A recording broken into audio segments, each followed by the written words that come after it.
Welcome to another Vixa Vaughn romance audiobook. We're excited to have you join us.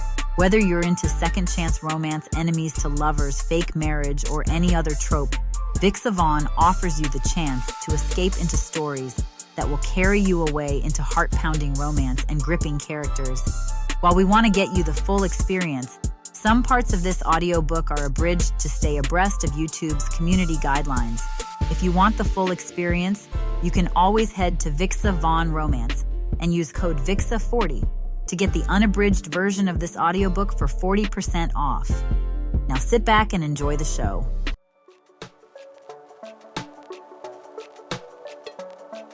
Chapter 1. Sherry. I check my phone and see that it's 10 a.m. I know it's still early to be at the school, considering my class is still in about an hour, but I've got things to prepare. As I walk down the hallway, I see my lovely students. I smile and wave at them. Good morning, kids. Are you excited for today's class? Good morning, Miss Sherry, they say at once. Yes, Miss Sherry. I'm really excited for our class, Alice says while giggling.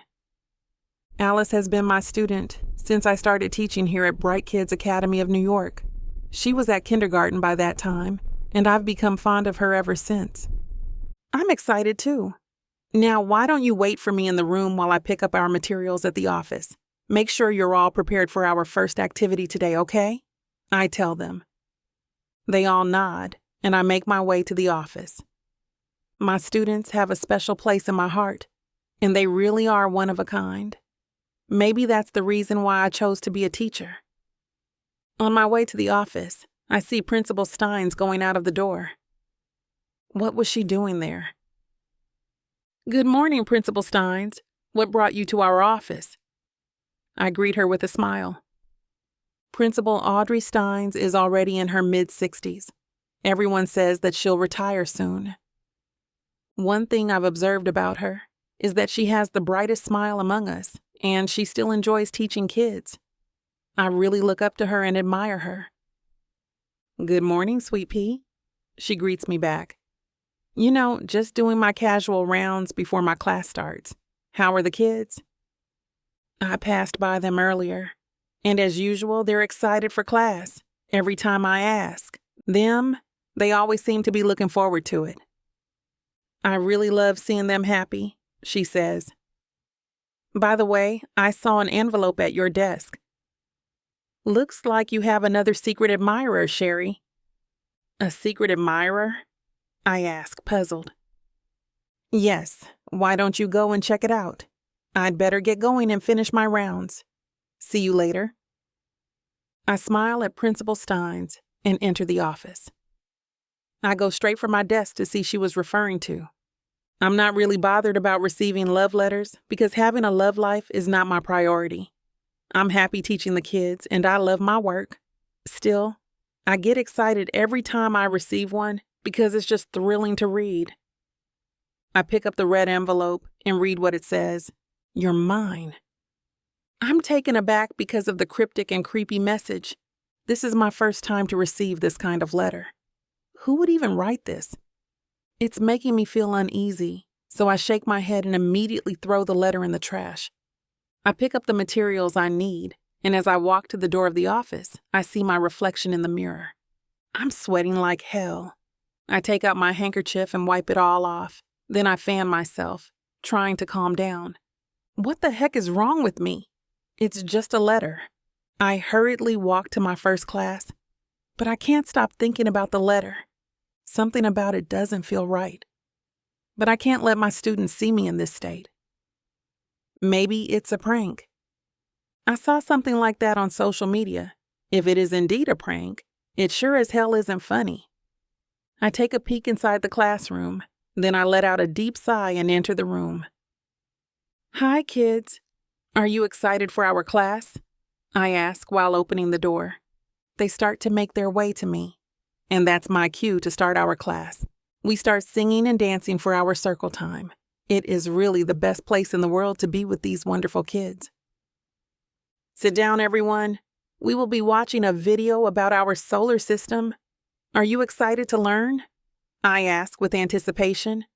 Yes, the students say while tapping their desks. I turn on the screen and put on the solar system documentary.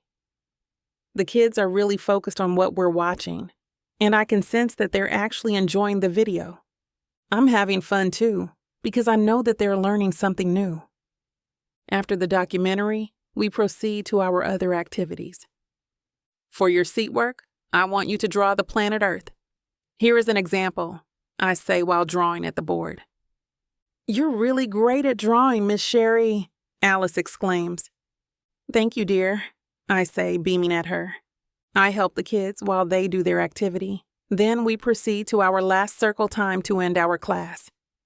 "Good job today, kids. I'll see you again tomorrow." "Goodbye, and thank you, Miss Sherry." The kids start to leave the room, and I prepare my stuff so I could go home too. On my way home, I pass by the grocery store and buy my necessities. And then I grab a box of pizza to go. I can't wait to go home and lay on my bed and watch Netflix all night. The moment I arrive on my doorstep, I know something is off. I locked the door, right? I definitely did. That would be the last thing that I'd miss. I can hear my heart pounding, and my hands are sweating. I quietly leave my groceries and pizza in the living room. I grab my phone from my bag and hurriedly make my way upstairs. I stop dead in my tracks as I see the scene in front of me. I hear my phone drop on the ground, but I don't even bother picking it up. What the hell is this mess? I can see my bathrobe and what seems to be a used underwear on my bed. On my bed? I'm sure I didn't do that. I walk closer to inspect the mess, and I gasp as I see stains, white, sticky stains to be exact. Is this semen? I drop down on the floor. I don't know what to do. I want to cry for help and scream, but I can't seem to do it. Tears are running down my face. I hesitantly pick up my phone with my shaky hands. My visions are unclear because of my tears, but thankfully, I'm able to dial the emergency number. "Please pick up, please. I need your help." 911, what's your emergency? Chapter 2. Zax. It has been a long day for me, and I'm really just excited to go home. I'm about to head outside the police station when I see my partner catching up on me. "Hey, Zax, we need you back here," Dave says while trying to catch his breath. Dave Montez has been my partner in crime since day one. We've been together ever since we met at the academy. We decided to work together at the same station right after we graduated. "Sup, Dave? Anything new?" I say while looking at my phone. "I really just want to go home." 911 referred an emergency to us. It's from a woman."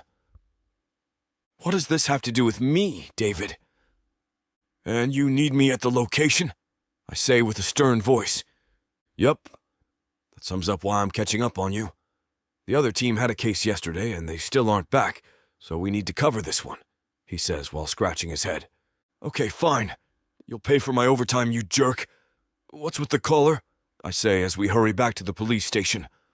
So, the woman can barely speak and her voice is kind of shaky, so it was difficult to understand what she was talking about, but I'm sure she was saying that someone broke into her house. One of the reasons why I like working with David is that he gives me all the information needed. No more, no less. "Did you detect the location already?" I say while listening to the voice record. "Yep. It's a 10-minute drive from here, but if you're driving, then we can be there in 5 minutes," Dave says with a smirk. "Of course I'll drive, you jerk." Dave goes to the parking lot to pick up the car while I wait for him in front of the station. When he arrives, he immediately jumps to the passenger seat to let me handle the wheel. On our way to the said location, I notice Dave opening a drink from his stack of snacks and drinks. "Man, is your whole pantry in here?" I ask him while chuckling. "You know, when you're always at service, your tummy should never be empty so you can serve people well." "Whatever you say," I say as I continue to drive. The moment we arrive at the location, we see a distressed woman at the front door. She's staring blankly ahead. She's wearing a blue uniform, which gives me an idea that she works in a private school somewhere in the city. Somehow she actually looks familiar. I know I saw that face before, but I can't remember when. And then it just pops in my head. Sean's sister. That's her! Sean Burns. I've known him for many years. We met at the academy and had a few drinks and a few cases together. I really loved his compassion for people, and I also thought of him as a big brother. But the last news that I got when I asked about him was that he died on the job. I'm sure that he's happy that he died doing what he loved the most, but it's still really tragic. I walk in front of the woman, but she still doesn't notice me. I clear my throat, and when she finally sees me, she immediately stands up. Hello, miss. I'm from the police station. I'm with my partner Dave, and we'll be investigating what happened in your home, I try to say in a calm voice. She doesn't say anything. She's still dazed, so I ask Dave to inspect the house for details. When I look back at the woman, I see that her eyes look tired and she just wants to find out what really happened.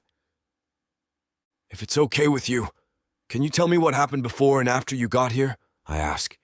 She sighs, but she still doesn't say anything. Ma'am, I know this is hard for you, but your cooperation is what we need the most. The information that you will give to us will help us find the person who did this to you. We will keep you protected because that is our job, I try to assure her. Safety is always our priority. That is why we need to make them comfortable enough to talk about the things that happened. Before I went home, I went to the grocery store and bought the things that I need for my home and for my class. I really wanted to go home because I didn't get the chance to eat earlier, so I bought myself a box of pizza. It was just a normal routine for me, she explains with a calm voice. When I got home, things felt unfamiliar. I really don't know what happened. I immediately went to my bedroom and I saw the... She trails off, and her teary eyes are looking intently at me. I feel sad for her. This is going to be harder than I thought, Sean. It's okay, ma'am. You don't have to do it if you can't, I say, as I hand her my handkerchief and a bottle of water to calm her. Thank you, sir, she says while wiping her tears away. You're quite familiar to me. I think I've seen you before. Don't get me wrong, but are you by some chance Sean Burns' sister? I ask nervously. That's okay. I get that a lot. But yeah, I'm Sean's sister. Do I know you? Have we met before? She inquires. I'm Captain Zax McDaniel of the Special Police Force. Your brother and I were colleagues at the academy. Nice to meet you, Captain. I'm Sherry Burns. You're quite familiar, too, and I think Sean mentioned you before. I think he's happy that we met, even in this kind of situation. I think so, too. I agree. We shake hands, and Dave comes out of her house. I wonder what happened. Chapter 3. Sherry, don't worry, you're safe now. I feel some sort of relief when I hear the calm and comforting voice of the man standing in front of me. Thank you, I mutter as I avoid his gaze, feeling a little awkward about meeting again. The other police officer approaches us after having a quick and final inspection of my house. Can we invite you to the police station to file a report? He asks me. I merely nod and walk ahead to the police car. Zax opens the car door for me, and for the second time I thank him. Zax hops in along with the other police officer, who starts drinking his soda beside him the moment he settles on his seat. The ride going to the police station is quiet. I try as much as possible not to think about the incident in my house. The car stops to a halt, and I see the red light flash through the windshield right across Zax's features. Seeing him in his police officer uniform make me recall the feelings I've had for him since college. He is a good friend of my brother. I was a freshman in college when my brother first introduced him to me when they visited my university. It's a memory that lingered with me until now. I remember how polite and gentlemanly he was during our first meeting. He was wearing a simple white shirt, cargo trousers, and a pair of worn-out rubber shoes. He was in his dignified military crop hair, his aquiline nose laying prominence on his masculine, square-angled jawline, and his dark, deep eyes sitting atop his adorable smile. Remembering him makes me feel at ease. Familiarity, indeed, provides comfort at times. I barely manage to walk as they escort me inside the police station. I've never been to this kind of place before. We reach a big space near the front entrance, with chairs where civilians wait to speak to police officers, like the waiting rooms in most hospitals. "Sherry, please wait here. We just need to prepare the papers," Zax says as he gives me a slight pat on my shoulder. I watch him leave with his colleague. Few minutes later, a female police officer asks me to come with her. We pass along a dispatch room and an empty jail cell, which gives me an eerie feeling. "You may sit down," the officer instructs me as I face Zax once again in a room at the end of the hallway. I narrate to Zax what happened before they arrived at my house. He looks at me with concern as he takes notes on his computer. "Given that something like this happened, you should not be alone. I suggest that you stay with someone close to you, or people you trust for now," he says as he continues to type. I smile bitterly. "My parents passed away 3 years ago, and you know what happened to my brother." "I'm sorry to hear that, Sherry. It must have been difficult for you," he says with sincerity. "Call a friend and stay with her until we clear this case. My friend will pick me up. She's on her way now." "I'll walk you to the waiting area," he offers. I nod and we get up to proceed to the lobby. My friend arrives just in time. She parks just in front of the police station, then hurriedly comes to my side to give me a tight hug.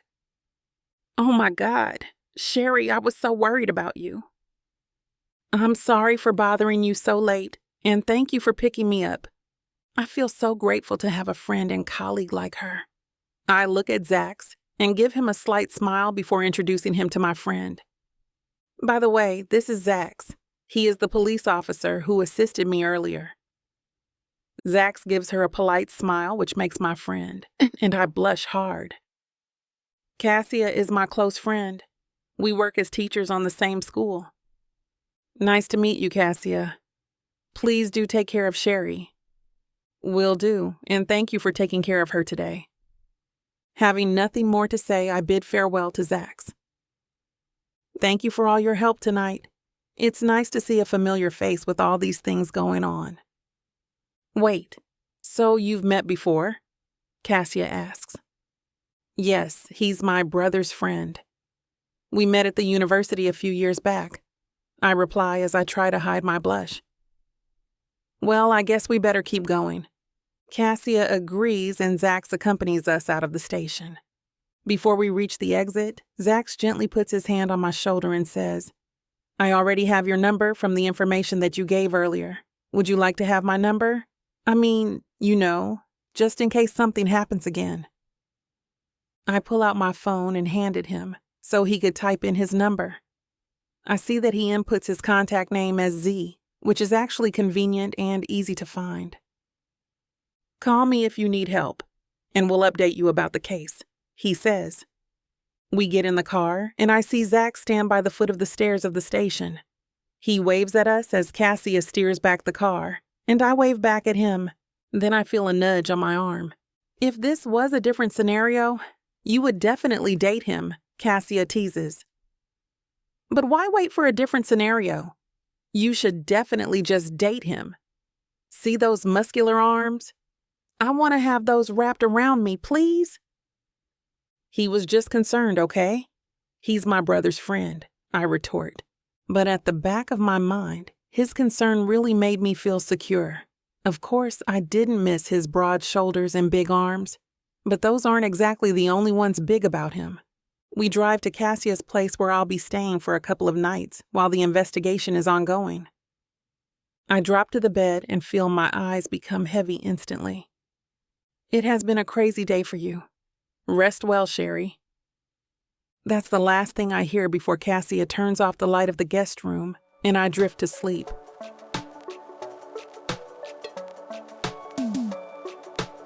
Chapter 4.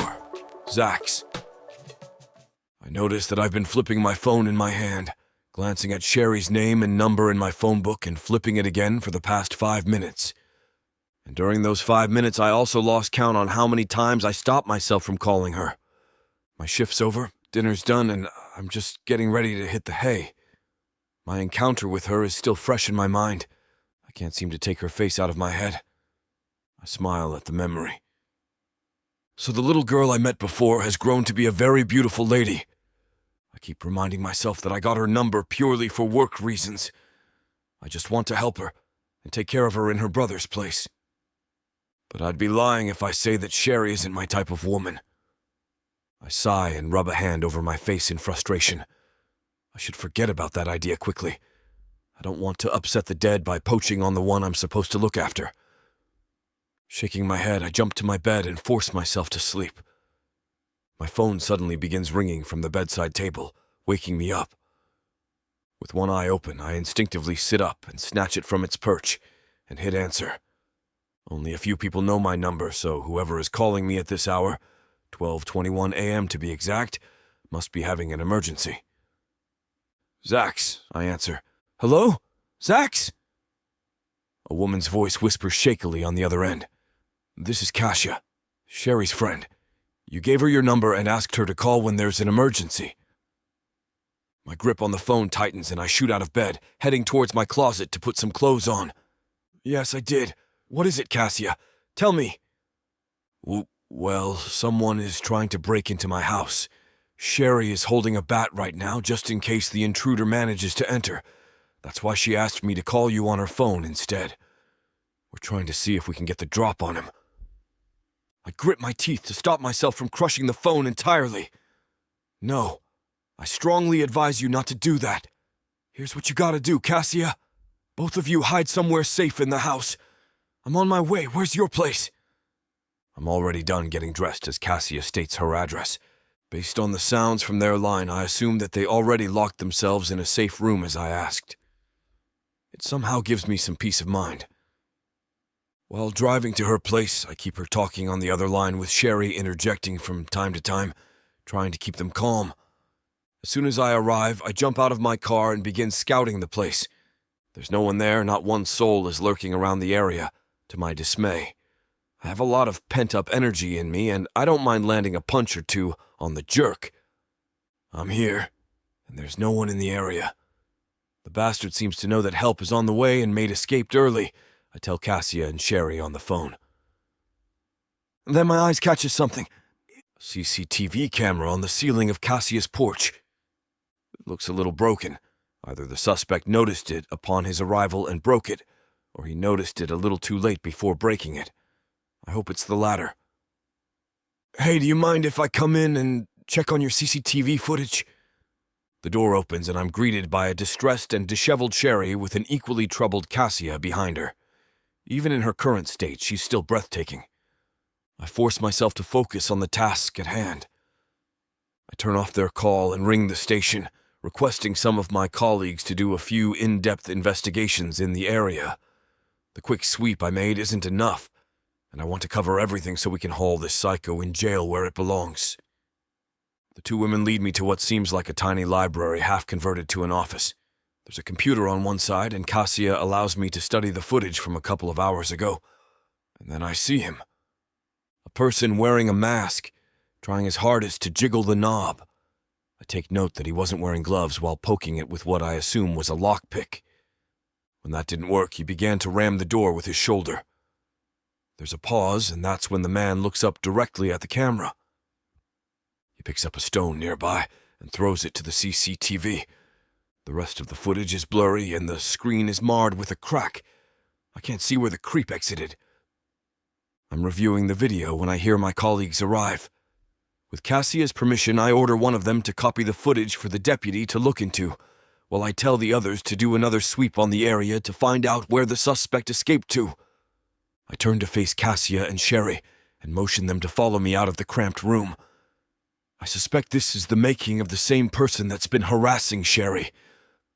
But why would anyone want to do this? I can hear the disbelief in her voice.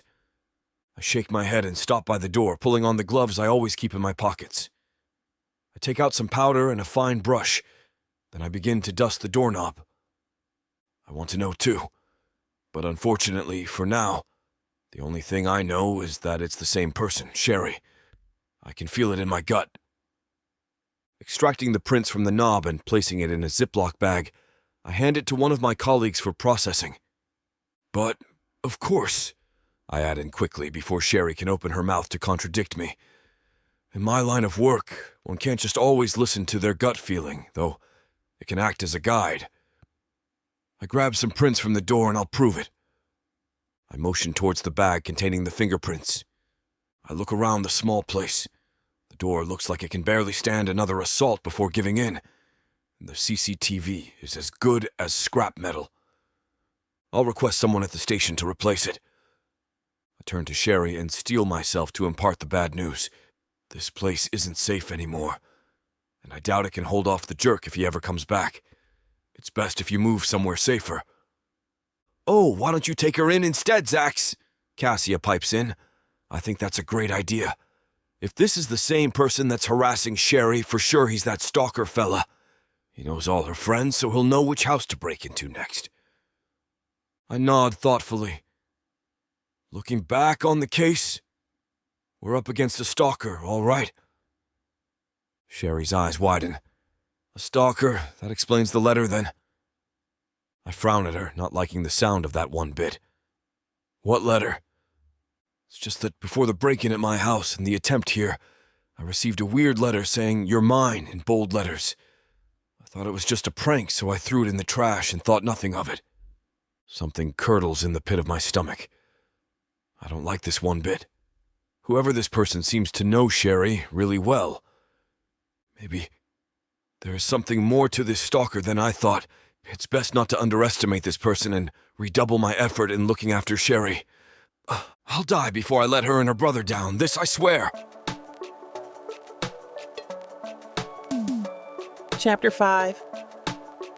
Sherry, fear and apprehension are having a party in the pit of my stomach, and I'm struggling to pull myself together. My main concern is Cassia.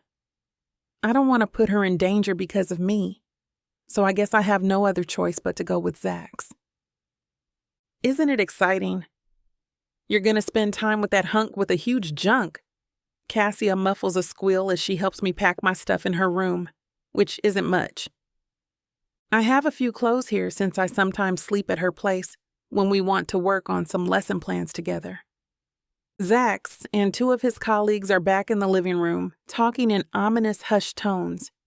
I dread to think what they're talking about. This isn't exactly what I think about when you say exciting. A roller coaster ride, yes, but this? Hell no. I shake my head, snatching my clothes from Cassia and stuffing them in my pack. Oh, come on. I mean, sure, that break-in situation was a little scary, but you gotta admit, you not only brought Zax here for yourself, but you also brought me some guys to drool over. That one over there is so hot. Cassia bites her lip as she leans back to peek at the door. I shake my head and can't help but smile at her antics. At least one of us finds joy in this freaky situation. Well, I'm ready when you are, I announce as I step into the living room. Sherry, I'm sorry to tell you this, but I just called the station, and they told me there's no safe house nearby. The nearest one is a couple of hours away from the city. Zax grimaces as he imparts the news. What? But I have to work tomorrow. I won't be able to make it to class if I have to get out of the city. I can see Zax exchange glances with one of his colleagues before he rakes a hand through his hair. My eyes squint in suspicion that I may or may not like the alternative. Well, my place just happens to be in the neighborhood, he winces. Let me just lay it down right now that I'm just doing my best here to help you, as is my job, so you can rest easy. I don't mean any other thing with that statement. I actually didn't think about the other implications his statement will cause. I just trusted him right there and then to do the right thing, like he always had. But now that he mentioned it, though, my face heats. Of course, I know you don't mean anything else by that. Well, as long as my absence here will keep Cassia safe, then I'm in. He nods gratefully, tipping his head at his colleagues. Great. Greg and Justin here will help secure your friend's place and we'll get you settled. We'll figure out any other alternatives tomorrow. I nod. Sounds like a solid plan. I say my goodbyes to Cassia. Then I'm inside Zax's car, cruising the road towards his place. A wave of nostalgia hits me. Memories of the times when my brother would often stop by during those joy rides he keeps on giving me while off duty floats in my mind. I thought you moved away, I comment as the car slows to a stop at his house and I step out. Nah, I think I'm meant to grow old and die here. Zax smiles as he exits and strides easily toward his house while I keep up. He opens the door and turns on the light, gesturing me inside with an elaborate flourish of his hand that I struggle not to laugh.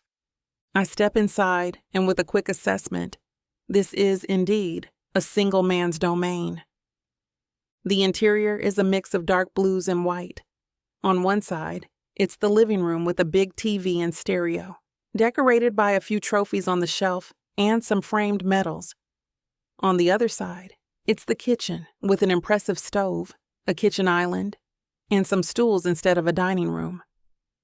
There are also 3 closed doors ahead. My guess is that those are the bedrooms and a bathroom. Well, this is my home. It's not much, but mi casa es tu casa, which means make yourself comfortable. I snort. You do know I'm a teacher, right? I totally know what that means. Oh, yeah? He moves along and I follow. Yeah, it means make yourself at home. He laughs as he opens one of the 3 closed doors. This is the guest room. You can stay here and that's the bathroom. Don't worry. I have my own in my bedroom. He points to the closed door next to mine. And here you might need it. He hands me a shirt as he shifts in place. I better let you settle in. Just call me if you need anything. Touched beyond all reason, I hug the shirt to my chest. Thanks, Zax, for your help. Everything. This means so much to me. With a small smile and eyes lingering a little longer than necessary on the shirt, he nods at me and he goes into his own room as I go into mine. Later that night, I couldn't get a wink of sleep. I guess the fear just caught up and every bump and creak just puts me on edge. Yeah, that's a better reason than being unable to sleep, because I'm hyper aware of Zax's presence and the fact that he's not far from me. Then, somewhere along the way, I managed to force myself into a restless sleep. I open my eyes and the clock on the bedside table is greeting me with a cheery 6 o'clock. I better get ready for class. It'll be a great opportunity to get my mind off of the stalker issue. Maybe I should also make breakfast for Zax as a thank you. Dressed in my uniform, which I brought along from Cassia's place, I head towards the kitchen only to stop in my tracks.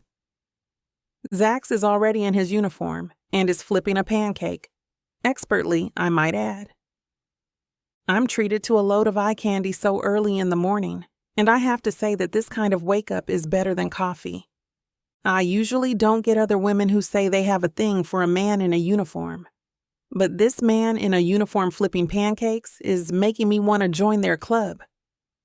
Morning, Zax greets without taking his attention off his task. Either he can feel my eyes boring holes on him, or his police senses are very active. I'm not sure, but I walk in anyway.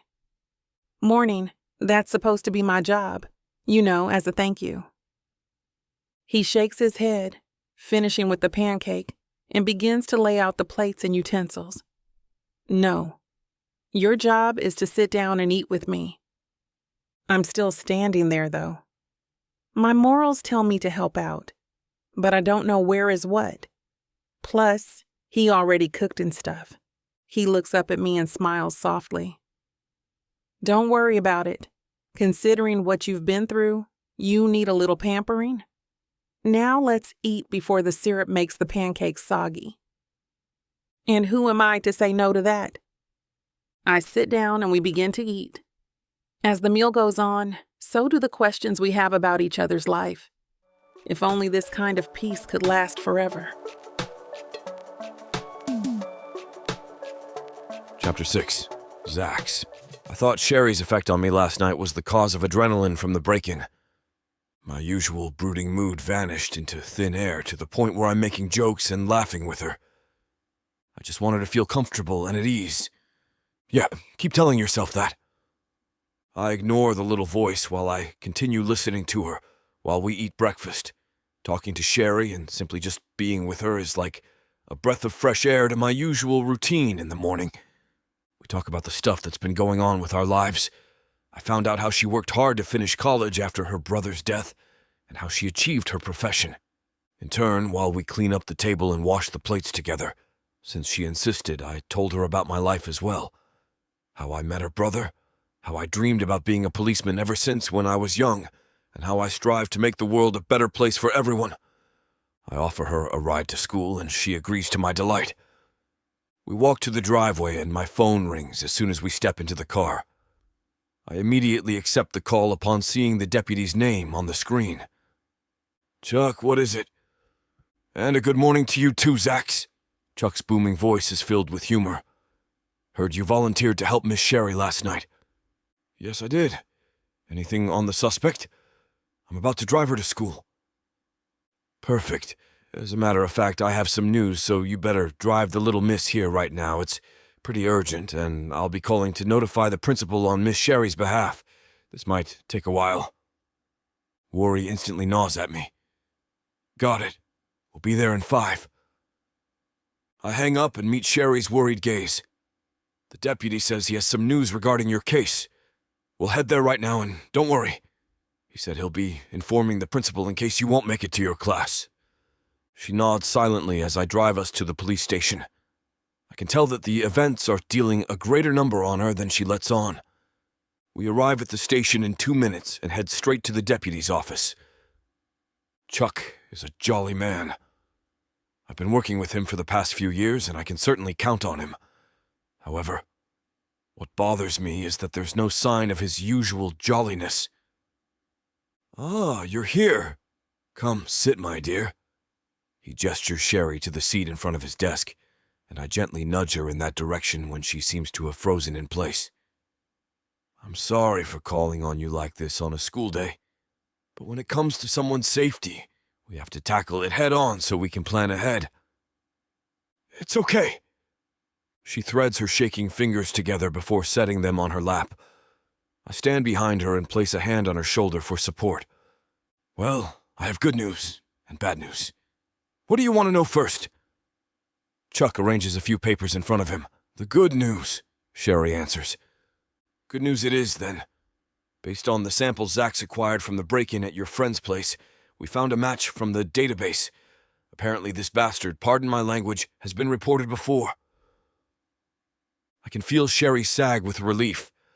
I don't want to burst her bubble, but my instincts tell me that it's too early to be happy about that scrap of information. And the bad news? I inquire, feeling Sherry tense under my hand, and I squeeze her shoulder reassuringly. Chuck winces and rubs his face. Bad news is, he's got no face. So far, we don't have information about what this man looks like. No identification, no nothing, nada, zilch. He was reported, yes, but he was never captured. He hands me a paper and I accept, skimming the contents while listening as he continues. Actually, the last filed report was 3 years ago, and the woman who reported the culprit died in an accident. Then the case became cold. No more cases after that, at least none that was reported until Miss Sherry. Oh my God, she whimpers, covering her mouth with her hands, her face pale and her eyes wide with horror. That can't be all that. Surely there's some way to identify this person. I return the paper to Chuck, taking the seat in front of her. I catch her shaking hands in mine. Listen, Sherry, calm down. Everything's going to be fine. I'll do whatever it takes so this jerk won't touch a single strand of your hair is what I want to add, but I don't. Because where did that even come from? Okay? I'm here. I'll help you, Sherry. Everything's going to be okay. I reach over and cup her cheek, my thumb skimming over her soft skin. I face Chuck, ignoring his narrowed gaze. Chuck, I'll personally assign police escorts for Sherry. I'll arrange to have her brought to a safe house as well. There's something in Chuck's gaze that I don't want to identify right now, so I ignore that too. He nods and begins to jot down something in one of the many papers that litter his desk. "All right, I hope you know what you're doing, boy," he mutters under his breath, a small smile playing at the corners of his lips. I also don't want to know whatever that means. I just want to get down on this matter and keep Sherry safe. It's the least I could do for her brother, though I worry that there might be something else that compels me to dedicate myself to her safety. I don't want to go there either. Chapter 7. Sherry? Staying in a strange house alone doesn't feel safe to me. I'd rather stay with Zax. The thought pops in my head and surprises me. I glance at him timidly and ask, "Can I stay with you, if that's all right with you?" He turns his head slightly towards me. I'm silently pleading that he agrees. His face is hard to read. He doesn't say anything, and I'm half afraid that he'll reject my request. "Yes," he answers finally, still devoid of emotion. "It's fine." He shrugs lightly, as if to say it wasn't a big deal. I let out a deep breath. I didn't know I was holding it in the first place. "Great. That's settled?" The deputy stands and claps Zax in the back. Chuck turns to me and his mood turns solemn. "I knew your brother. He was an amazing cop and a great man." My brother's face fills my head. I try not to think about him often because it always makes me cry, and I'm seconds away from spilling tears. This whole thing is such a mess. I know he would have been with me every step of the way, trying to protect me the way Zax is doing. I can feel the tears pool under my eyes, and I try to push the thoughts out of my head. I don't want to cry in front of them. Zax gently grabs my elbow. "You'll be late for class." "Yes, right. Thank you. I'll be going now." I nod my head to the deputy. "Wait, I'm taking you to school, remember?" He replies quickly. I tilt my head slightly. I had forgotten. Blame it on the faceless stalker that's scaring me. I can't believe I have a stalker. Why did he choose me? There's nothing special about me. There's a weird silence as Zax drives me to school. I don't really know what to say to him at this moment. My head is still full of worst-case scenarios, of scary things my stalker would do to me. I get out of the car when he parks in front of the school.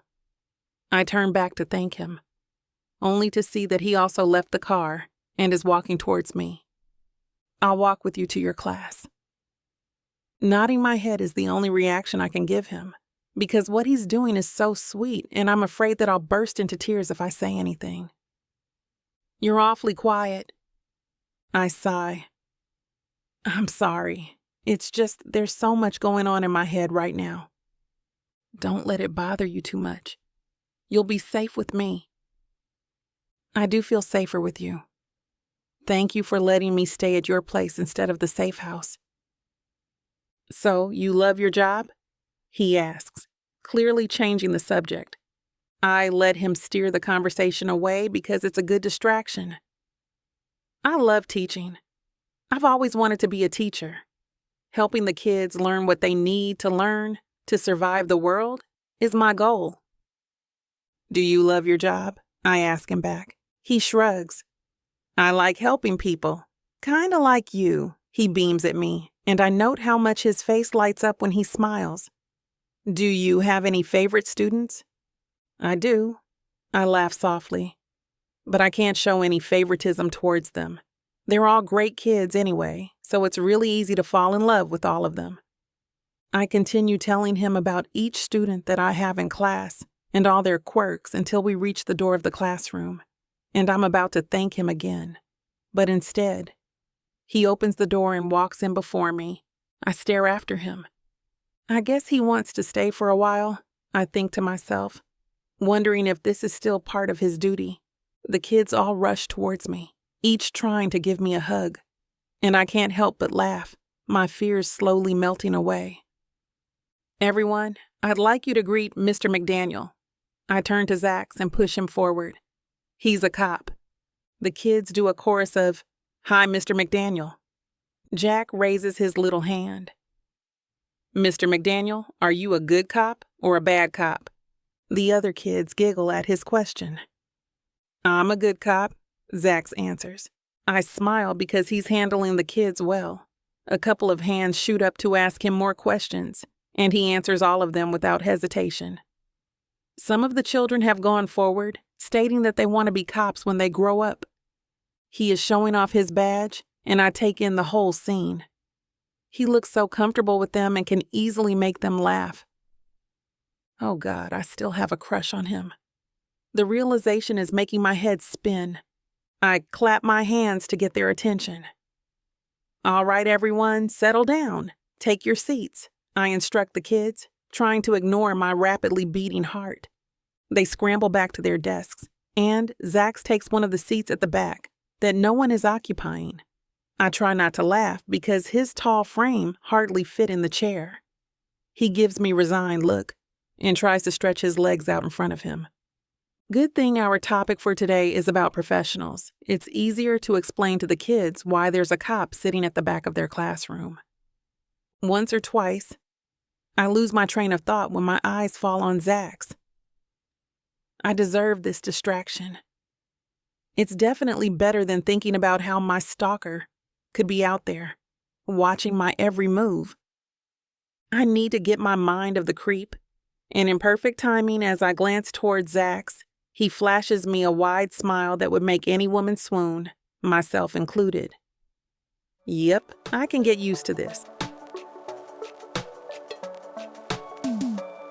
Chapter 8. Zax. The moment we enter her classroom, I watch as her whole demeanor slowly change into something bright and strong. It's easy to see that she loves her job, and the kids love her too. Sitting at the back of the class gives me a clear view of our surroundings, but also an excuse to study Sherry. Her usual quiet and innocent look is now shining excitedly as she discusses the different professions to her students. I catch her gaze at me for the third time since I took my seat.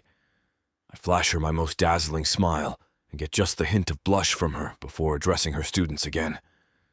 I'd love to see that blush up close. Startled at the thought, I try to sit up straighter, but finally give up as I barely fit into the chair in the first place. In the midst of debating whether I should just stay here or stand by the window, Sherry suddenly gestures for me to come forward. That's why I've invited Captain McDaniel here today to talk about what's it like to be a cop. She pulls me over to her side with an apologetic look on her face, but I simply nod and smile towards the kids as I introduce myself once more. I pass around my badge and talk about what it's like to be a cop while answering any questions that they may have. I become so engrossed that I'm surprised when the bell for lunch rings. "And that's the end of our class, kids," she says cheerfully as she sweeps up by my side again. "But before we end the class, let us first say thank you to Captain McDaniel for coming to our class today." She gestures towards me with a smile on her face. The children chime in. "Thank you, Captain McDaniel." I nod and smile at the kids as I lean against the side of the door and let Sherry finish her class. "Don't forget, tomorrow is going to be Family Day. I can't wait to meet your parents," she exclaims with a clap of her hands, which seems to prompt everyone to also clap their hands excitedly and remark on who's coming with them. As the last of her students troop out of the door, she walks up to me with the remnants of the smile she had during the class still in her eyes as we step out of her room. "That was great, Zax. And thank you for speaking to my students about what you do. I know it wasn't part of why you're here," she exclaims a bit shyly, but with the same excitement she had throughout the class. "It's fine. I have to admit it was fun talking to the kids," I say with a smile while we walk down the corridor towards the cafeteria. "Well, thank you. It was really sweet of you to do," she says timidly, as I watch her try to hide her blush behind her hair as we enter the cafeteria. Making our way towards the line to get some food, I ask her about the event tomorrow. "So what are your plans for Family Day?" I say, while grabbing a club sandwich from one of the food baskets they have on display. "Oh, it's going to be an outdoor event, but I haven't finished arranging some of the props yet. I'll be pretty busy. She sighs before reaching for a juice box and placing it on her tray. I reach for a can of Coke and follow her down towards the cashier and say coolly, I can help you if you want. Really? I would appreciate that, she exclaims before walking up to the cashier. She grasps my arm gently. Lunch is on me today. As a thank you for everything. I reluctantly agree and say, but next time it's on me, okay? I then pick up my tray and follow her towards one of the tables. I take my place on one side while she moves forward to sit on the other side facing me. Just when she was about to reply, a delivery guy comes into the cafeteria carrying a package. I see her tense up when the guy glances around and calls out her name. She falls back to her seat as I wave the guy over and reach for her hand. Delivery for Sherry Burns? The man says as he glances at the order receipt on top of the box, then at her. She quickly looks at me, and without having to say anything, I nod and grasp her hand in mine a little more. Sign for it, but let me open the box, I state sternly before giving her hand one last squeeze and turn to scan our surroundings. I see her sign for it from the corner of my eye and wait for her to give the pen back to the guy before pulling the box closer to me and open it. It's a cake. It's just like any other cake, but I have a bad feeling about it. So I grab a spoon from my tray and see if there's anything in it. Just as I cut right down the middle, I feel something hard and scoop out what looks like a very expensive diamond ring. As I pick it up, I notice a piece of paper wrapped around it that reads, "You are mine. You can't get close to anyone.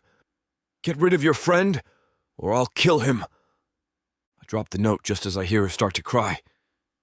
I quickly move around the table and hug her just as Cassia and the other teachers gather around our table. The need to distract her so I could make a call to the station quickly vanishes when Cassia chimes in. "Sherry, I think you need to go to the infirmary and lie down. You look pale." I reluctantly hand her over. "I'll send my partner to accompany you while I report this to the station." I quickly bring up my phone to my ear and call Dave. "Something happened. She's being escorted to the infirmary, so I need you to accompany them while I make a few calls. I'm afraid this stalker is going to do something drastic." Chapter 9. Sherry. Everything's going to be all right now, Sherry. Zax is all over this case, so just keep breathing. I can barely hear Cassia's comforting voice over the sound of the blood rushing through my ears. I can barely even feel her propping me up by holding my arm, while Dave, Zax's partner, is holding my other arm as they escort me to the infirmary to rest. I feel like fainting. I want to cry, but I'm too shell-shocked to do so. I'm just a simple school teacher. If I want something adventurous to happen in my life, then I'd definitely change to another profession, like become a skydiving instructor or something. I don't want any of this to happen. Never, not even in my wildest dream, did I conjure up a scenario where I have a stalker who breaks into my house, sends me cakes, and threatens the people around me. I just want to be left alone to live a peaceful, normal life. Is that too much to ask? We arrive at the infirmary. It's a small room, a bed on the left side of the wall, a window in the middle, and a table and chair on the right side. Cassia passes me to Dave, who lets me sit by the table with my back to the window when I refuse to be led on the bed. I don't feel like lying down. "Here, maybe some water will help calm your senses." She places a cup of water in front of me before putting a hand on my shoulder. "Dave and I will just step outside to give you some breathing space, okay?" I nod and force a smile, covering her hand with mine. "I'll be okay. Let me just catch my breath." With one last pat and a worried glance my way, Cassia pulls Dave out of the room, closing the door on their way out. It didn't take long before I can hear them speak in hushed tones, and based on experience, that usually doesn't signify good news. I mull over what happened with the cake incident while absently sipping my water. I couldn't wrap my head around that someone can be so unhinged as to stalk and threaten people like that. Why would they do that? How can they bear doing something like that in the first place? And why me? I shake my head as my surroundings become hazy. I frown and stare at the cup of water in my hands. Why am I holding two right now? My head begins to nod off, and I suddenly feel groggy. I'm not supposed to be sleeping. I can feel my body become heavier by the minute, and I begin to panic. Something is definitely wrong. Confirming my suspicions, I suddenly hear footsteps behind me. The door of the infirmary is still closed, and I can still hear Cassia and Dave talk outside. My heart spikes up with horror and fear at the knowledge that someone is here with me. Try as I might, I couldn't bring myself to turn around and finally identify my stalker. All my body could do is slump on the table.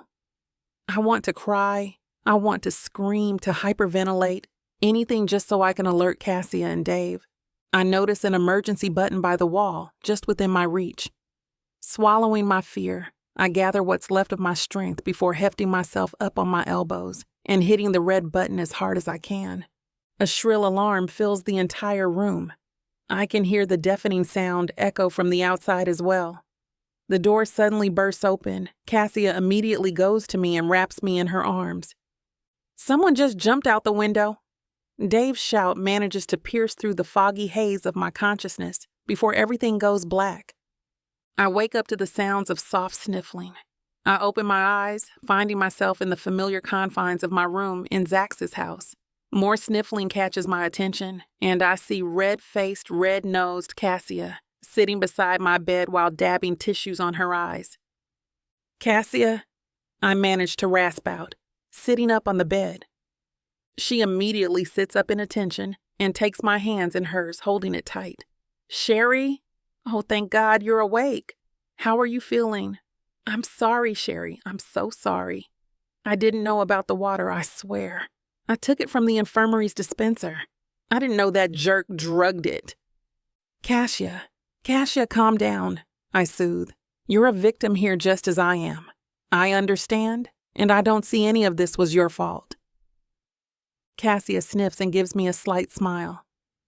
"I wouldn't forgive myself for unknowingly putting you in danger like that." "Don't be silly." I shake my head at her and look around. "I take it Zax knows?" Cassia nods and balls her hands into a fist, crushing the tissues in the process. "You should have seen him. He was livid. He's currently in the living room with the other cops talking about this latest stunt your stalker pulled off. They're putting your case the highest priority to ensure capture of this bastard." I guess Zax isn't the one who's angry with the creep.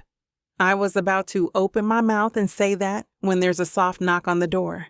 A moment later, Zax comes in, followed by the deputy. Chuck clears his throat. "Sorry to barge in like this, Miss Sherry." "Please, just call me Sherry, deputy."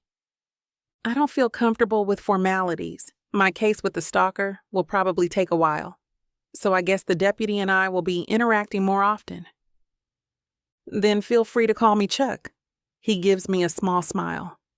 "With the recent events, I may have a plan so we can finally nail this jerk down. Again, pardon my language, ladies. But in order to achieve that, we need your full cooperation, Sherry." Upon my nod, he continues.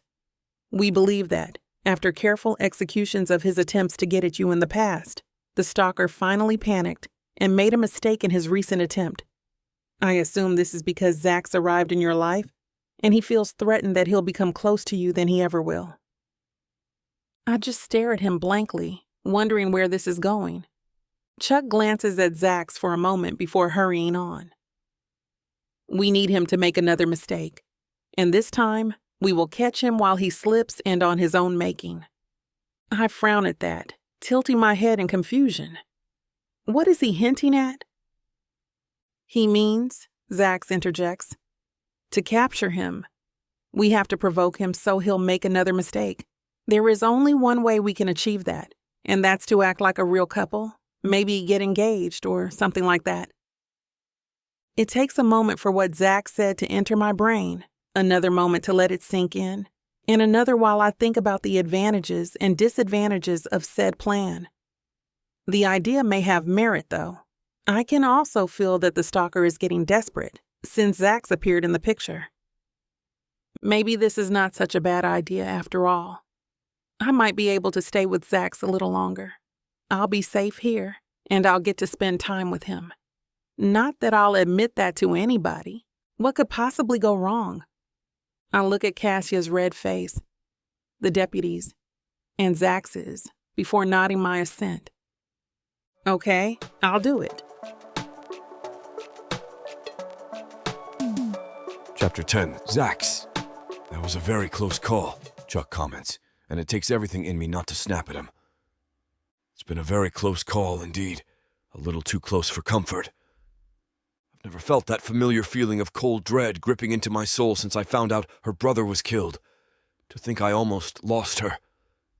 I should have been more vigilant, and I shouldn't have let my guard down. I shake my head and return my attention to the task at hand. Chuck, Sherry, and I are congregating on my kitchen island as we discuss that next plan of action. For me and Sherry to pretend that we are a couple. Chuck suspects with Sherry being in my presence. The culprit panicked at the thought of losing her, and thus became sloppy in his attempts to steal her away. The attempt, albeit a poorly conducted one, still had the potential to succeed, had it not been for Sherry's quick thinking despite being drugged. Chuck and Sherry are sitting on the stools while I prefer to stand, leaning a hip on the counter beside her. I don't think my nerves can handle sitting still when everything in me wants to wreak havoc on that jerk. Cassia already left an hour ago after making sure that Sherry is okay for the nth time. The girl is so guilty and scared that she got her friend in danger like that, but I made sure that she's in the clear. I can't blame her since I feel the same guilt for letting the bastard get that close to Sherry. Zax, calm down! Chuck's voice penetrates through the haze of guilt and blame. It's when I realize that my hands are balling into a tight fist and that Sherry is looking at me with worried eyes. I force myself to calm and give her a reassuring smile before nodding at Chuck. Chuck nods right back, pleased I finally regained some control. Right, well, all of us were caught off guard. The suspect has bigger balls than I imagine, for him to attempt a kidnapping in broad daylight and in a public place too. He shakes his head, then props his elbows on the aisle and steeples his hands, settling a chin over them as he contemplates. However, as I said, Sherry is that jerk's Achilles heel and will use that against him. Therefore, I propose that you make the pretense as believable and as serious as possible. Maybe a boyfriend-girlfriend relationship is a little shallow, one where the suspect might not think of it as a real threat. So it's best to make it look like you two are an engaged couple. That's a lot more serious, and it'll throw the bastard on his butt. My heart pounds double time yet again. It did that when Chuck offered the idea the first time, and apparently the organ still reacts that way. Something about Sherry and me as an engaged couple makes my heart beat, like I've done a rigorous exercise routine. Chuck turns to Sherry. My dear, I hope you don't mind me saying, but you must be very sweet towards Zax to make this plan work. I'm going out on a limb here and assume that he also stalked Zax since he knows he's up against a police officer. If he's that good at stalking, he can easily catch your ruse if you don't do it as often and as convincing. Sherry bites her lip, and I silently watch her as she mulls over the idea. Of course, even if my eyes might be zeroed in on her lips and my mind is wandering to other things that involve her which I refuse to entertain, my ears and other senses are still very active. She nods and everything in me relaxes.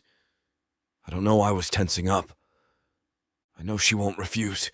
This was the only option available to make sure the bastard's caught and ensure her safety. But the thought of her refusing makes me want to punch something. But since this is actually a pretense, I don't want things to get weird between Zax and me after the guy is caught. So, I want to lay it out that there won't be any kissing or touching when it's not necessary. She bites her lip apprehensively. I nod in understanding, even though something inside me is shouting protests, complete with picket signs. Done! My focus and attention centers back on Sherry, and thoughts about us being together as an engaged couple for the next few days, or until the sorry sack of crap is caught. I rub my hand on my face, hoping to clear myself of the turmoil between giddiness at our plan and fear from almost getting Sherry kidnapped. Something touches my arm and I jump, startled, which makes me more annoyed. I've let my guard down yet again. I turn to look at Sherry, her hand patting my arm softly. There's a small reassuring smile on her face. My heart skips a beat at her expression. I should be the one to do the comforting, but here I am being comforted by the one I'm supposed to protect. Chuck clears his throat, making us turn our attention to him. I respect your bravery in accepting this plan, Sherry. However, I'd like to warn you that this is not some child's play cooked up at the station. This is dangerous, and lives, especially yours, are at stake. Are you sure you're up for this? To my surprise, she straightens in her seat and lifts her chin up before answering in a strong, confident voice. For the safety of the people around me, not only for my own. Yes, I'm ready. My heart warms witnessing pure courage right before me. This makes my admiration for Sherry grow, and I'm so proud to see what a strong woman she had become. She's not only sweet and loving, but more importantly, she's one hell of a survivor, and that makes her a hell of a woman. Chapter 11. Sherry. Damn. I swear under my breath as I skid to a stop in the kitchen. Once again, Zax beats me to it when it comes to who cooks breakfast. Since we already established that we'll be pretending as an engaged couple outside of his house, Zax insisted that, as his pretend fiancé, I should stay at his place. He also added, and I quote, "As if I'll let you return to your place when a nut almost got his hands on you." I just wanted to melt right there and then. Too bad he's just doing his job and we're just playing house. Do you also swear like that in school? I can practically hear the smirk in his voice. I snort and start preparing the plates and utensils, now that I know where everything is. For the short time I've been with Zax, I know it's a lost cause to fight over the cooking of breakfast, especially when he's already got me beat. So all I can do is prepare the table. You know you have to let me do that sometimes. I inhale the fragrant aroma of eggs, bacon, and hash browns. I swear this man cooks heavenly. Now, how will we pull off the mission if I don't practice? He pulls out a chair for me, and I just shake my head as I take it before he settles in beside me. This is how we spend every morning. One of us will beat the other in making breakfast, where Zax usually wins, and he takes me to school while he goes to work. In order not to alert the culprit that we're on to him, Chuck and Zax agreed to let a few police escorts keep an eye on me. So whenever I'm in class and Zax is at work, someone is keeping close tabs on me just in case the crazy person strikes again. Then Zax picks me up after class. Sometimes he'll stay while holding my hand, and we'll walk around the school, talking about our days. Other times he'll take me to a nearby park, and we'll talk sweetly towards each other like real sweethearts. Just this weekend, we went to the mall together to looking for a ring. He picks out a simple yet elegant ring, decorated with 3 small diamonds. I appreciate how he knows what I like from the short time we've been together. On the outside, it might look like that we don't care about the world and we only see ourselves. But in reality, we are extremely vigilant with our surroundings, especially Zax. He may not show it, but somehow I'm aware of how he tenses every so often whenever we're out in public. The telltale tightening of his hold on my hand is more than enough indication for me to know that he's on high alert. It also makes me want to look behind my shoulder while we're outside. Like right now, we're currently eating at a restaurant in a mall. I can't help but worry that maybe someone out there is the creep that keeps on harassing me. I don't recall ever making an enemy out of anyone. I don't get how and why that person is so obsessed with me when I'm just a simple school teacher. Hey, you okay? I jump at Zax's question and force out a smile. Yeah, I'm good. Just a bit jumpy. He stares at me for a second before smiling, making my heart go pitter-patter. Come on, finish eating. We'll go shopping for clothes. I tilt my head in confusion. I didn't know guys like you go clothes shopping. Zax tips his head back and laughs, which makes me smile in return. My worries are momentarily forgotten. No, silly, we're shopping for you. He wipes at a tear, his shoulder still shaking with mirth. No, Zax, that's not necessary. I shake my head. He shakes his head in return. Dropping our pay and a generous tip on the table, he takes my hand and pulls me out of my seat and out of the restaurant.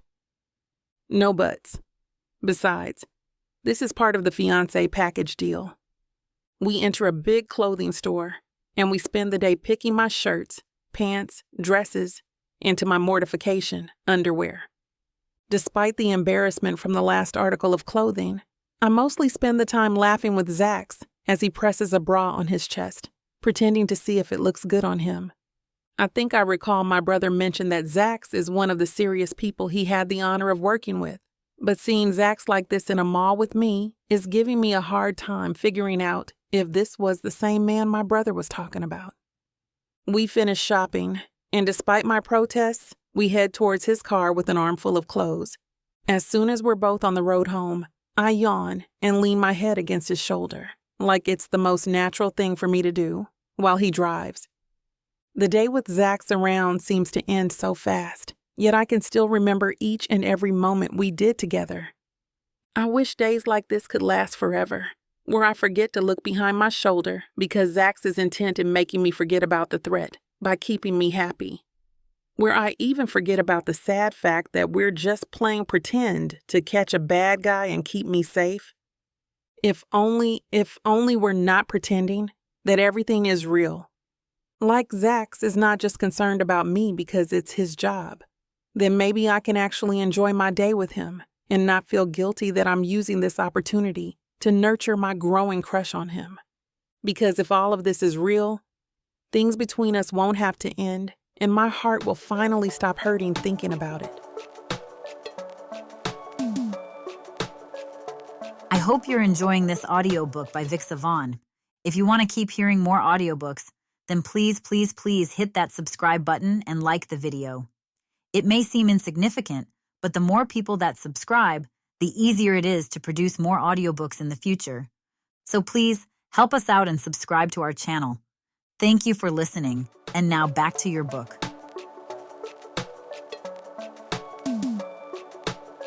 Chapter 12. Zax. To say that I'm surprised is an understatement of the century. I've never really given dating a second thought, but now that I'm in the dating scene, I seem to be enjoying it so much, especially when I'm actually dating someone I like for once. Maybe that's the difference. It's because I'm actually out with a girl I like. Yes, I like Sherry. In my line of work, sometimes being honest with yourself can save a lot of stress. So yes, there's no sense in denying it anymore. I really like Sherry. I can admit that, at least to myself. However, as I feel Sherry's head lean on my shoulder as I drive us home from an eventful shopping, my heart clutches in my chest. We're just pretending. This is all just an act to finally catch the bastard that has been harassing her. As much as I want Sherry safe from the jerk, there are times where I wish that we met under different circumstances, when I'm not obligated to look after her and struggle against myself not to disrespect her, and in return, her brother.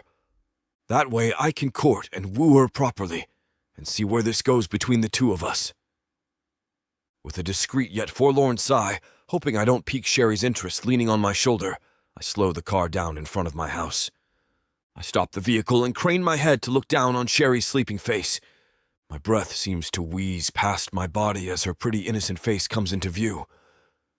She looks so fragile, so soft, and right there and then, there's nothing in the world that I couldn't give her. If she'll just ask, I'll do everything in my power to give it to her. But we're just pretending. The thought is quite sobering. Other than that, there's still her stalker to deal with. I sigh yet again and softly nudge her.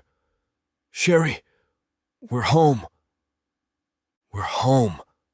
Those two little words send a tiny flutter in the pit of my stomach, and I don't want to sound corny and stuff like that, but those butterflies in the stomach can be hard to ignore.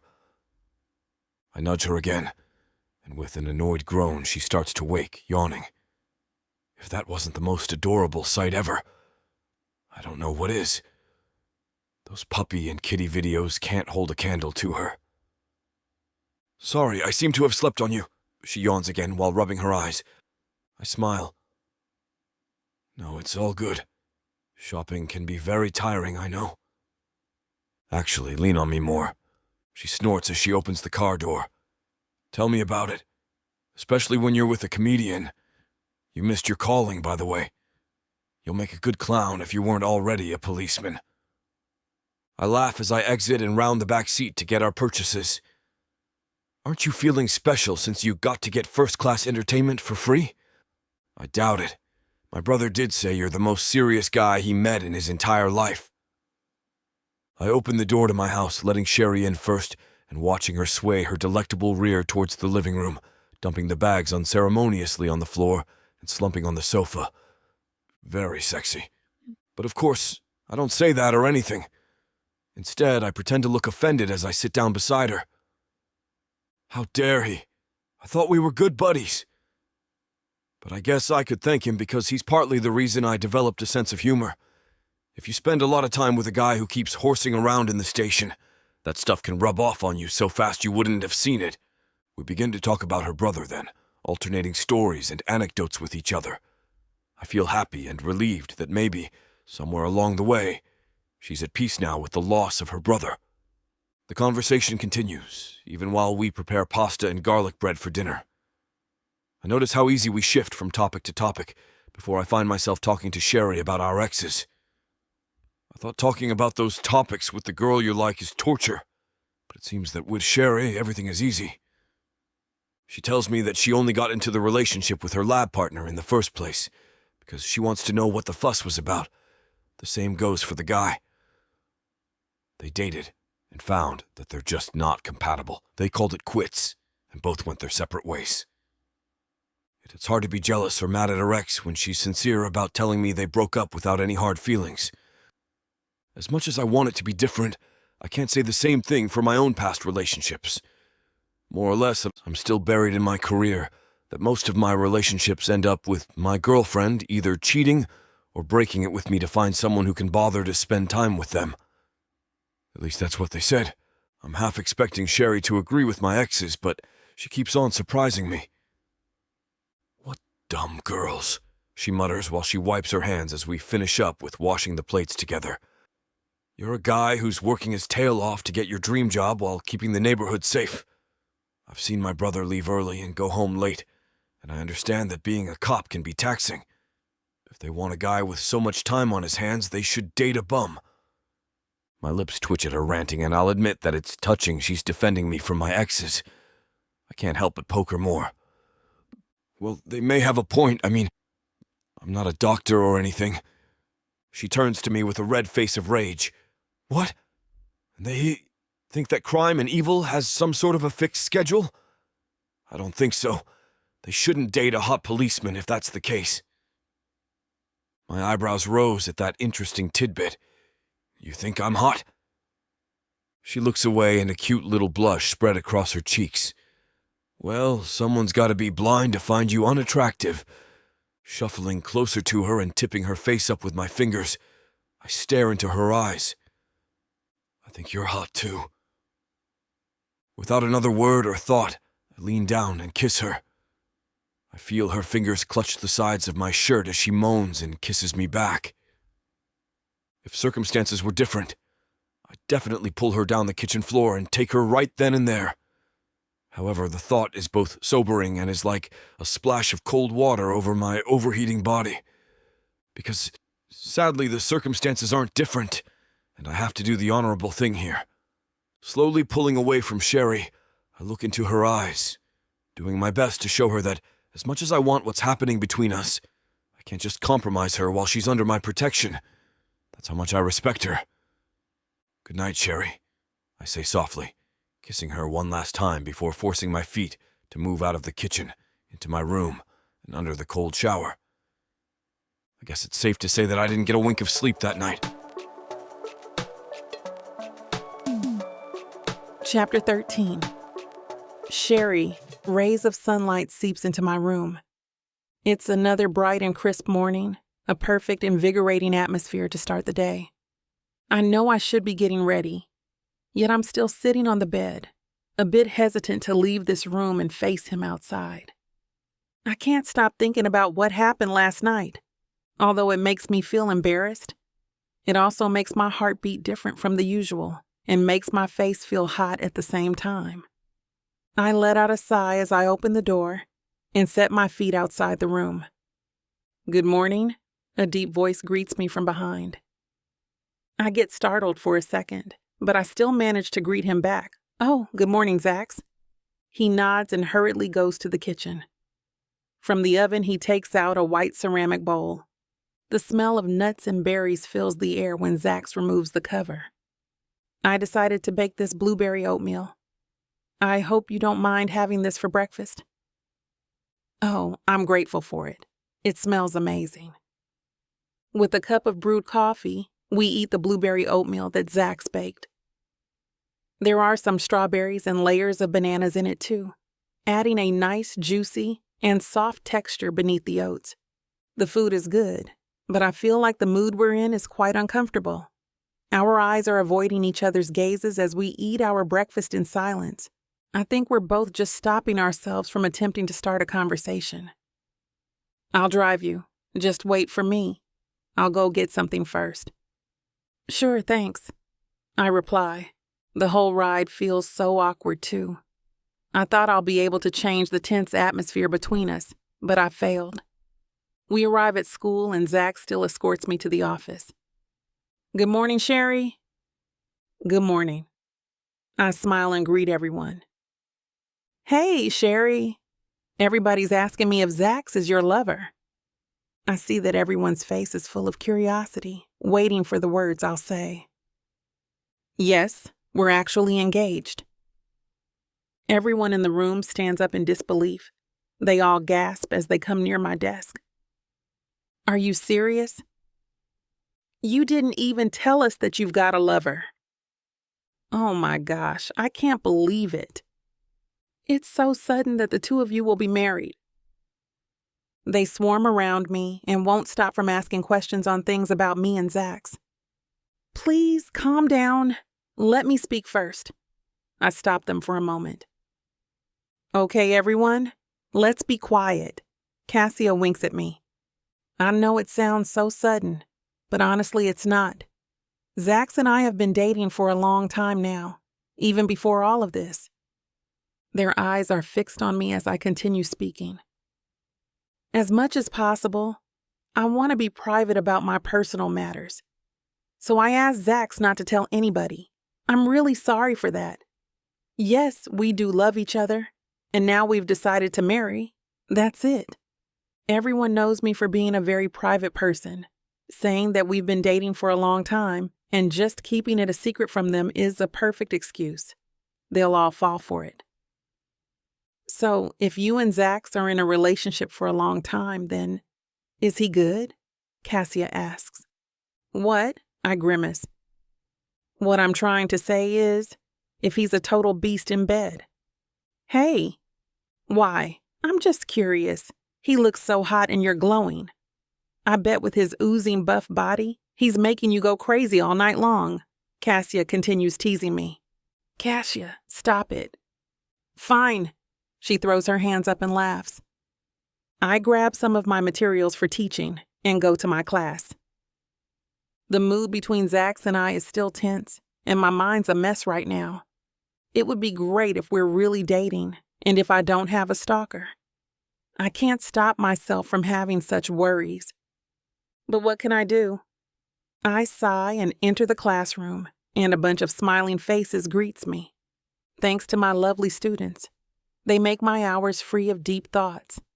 It's lunchtime and everyone in the office decided to order meals from a new nearby restaurant. They all start to gobble down on their lunch. But I wait for Zax. I'm still over my head with everything going on, so I literally jump from my chair when the office phone rings. "Hello?" Cassia answers the call. "Yes, all right, hold on. Sherry, the deputy wants to talk to you." "About what?" I ask while walking towards her. "He said it's about the upcoming charity ball." Chuck tells me details on the upcoming ball, which will be held for children's benefits. He also says that both Zax and I will be present at the ball. Zax enters the office and sits beside me. "Who's that?" he asks. It's Chuck. He said he heard it from a friend that I'll be going to the ball as a school representative, and you're also invited. The upcoming charity ball, right? Yes, I'm invited. The mayor met me personally and invited me. Oh, okay. By the way, he also told me that it's best if we go together, I say. My eyes lock with his deep-set dark eyes. Then would you go with me? Yes, I agree almost immediately. Zax holds my hand and squeezes it, his usual way of reassuring me. The teriyaki chicken and vegetable noodle soup that we ordered are still hot.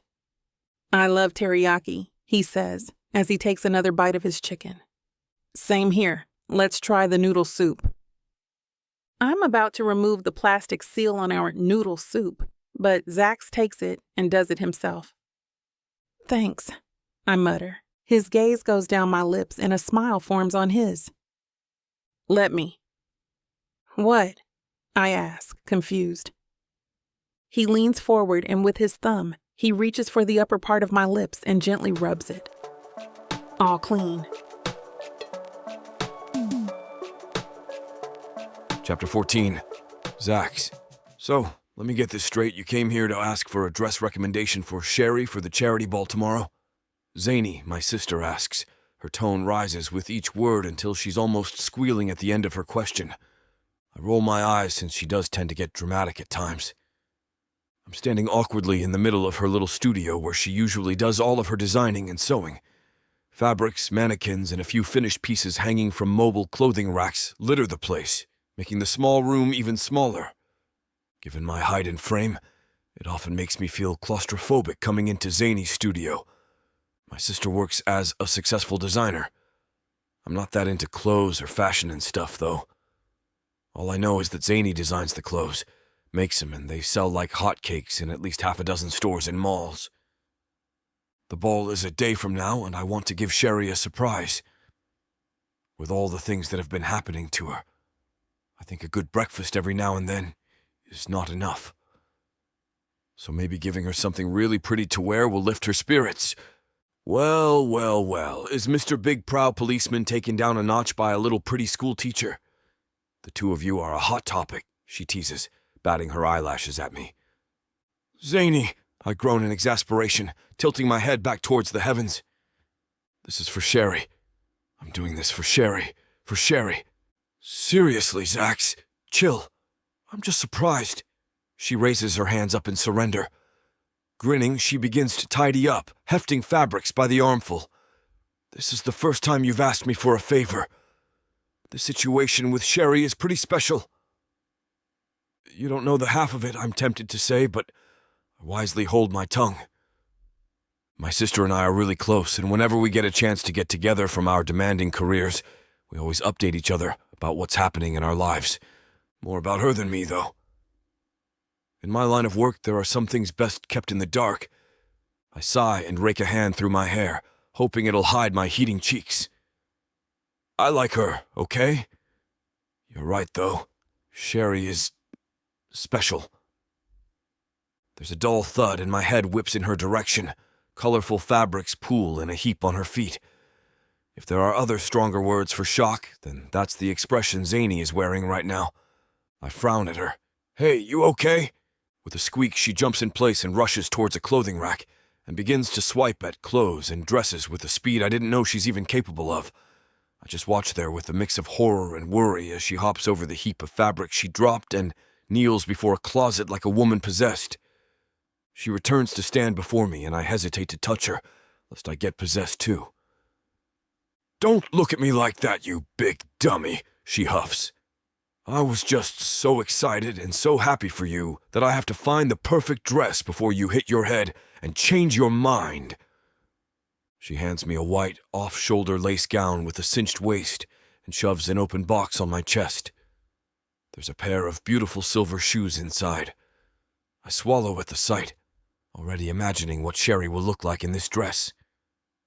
She'll be an angel that the heavens bestowed upon you mere mortals, at the ball for sure, Zany announces smugly. No, I whisper, ignoring the hurt expression my sister wears. She'll be a goddess. Thanks a million, baby sister. I lean down and quickly kiss her cheek. She brightens and beams as she packs the clothes in a bag and covers the shoebox. I give her a grateful smile, and without another word, I leave her studio. I'm happy to finally be out of the claustrophobia-inducing place and to give Sherry her surprise after I pick her up at school. It's been a couple of hours since I left my sister's studio. It's been an hour ago since I picked up Sherry from school, half an hour's ride home, and another half hour where we got to work with dinner together. Like always, we talk about how our day went, and I purposely let her share first. Even though her routine at school is the same every day, I'll never get tired listening to her, no matter the topic. I steel myself when it's my turn to share, and instead of talking how my day went, I stand up, excusing myself before returning with a box in hand and a bag on the other with my sister's logo on it. I watch as Sherry eyes the box and the bag with interest. "Open it." I smile at her as I sit back down. She does, and she gasps. Her eyes are wide as saucers. Her pouty lips form a perfect little O as she exclaims, "Oh my!" I lean over, reaching for her hand and holding it. "I want to see you wear it for tomorrow." I feel her try to retrieve her hand, but I refuse.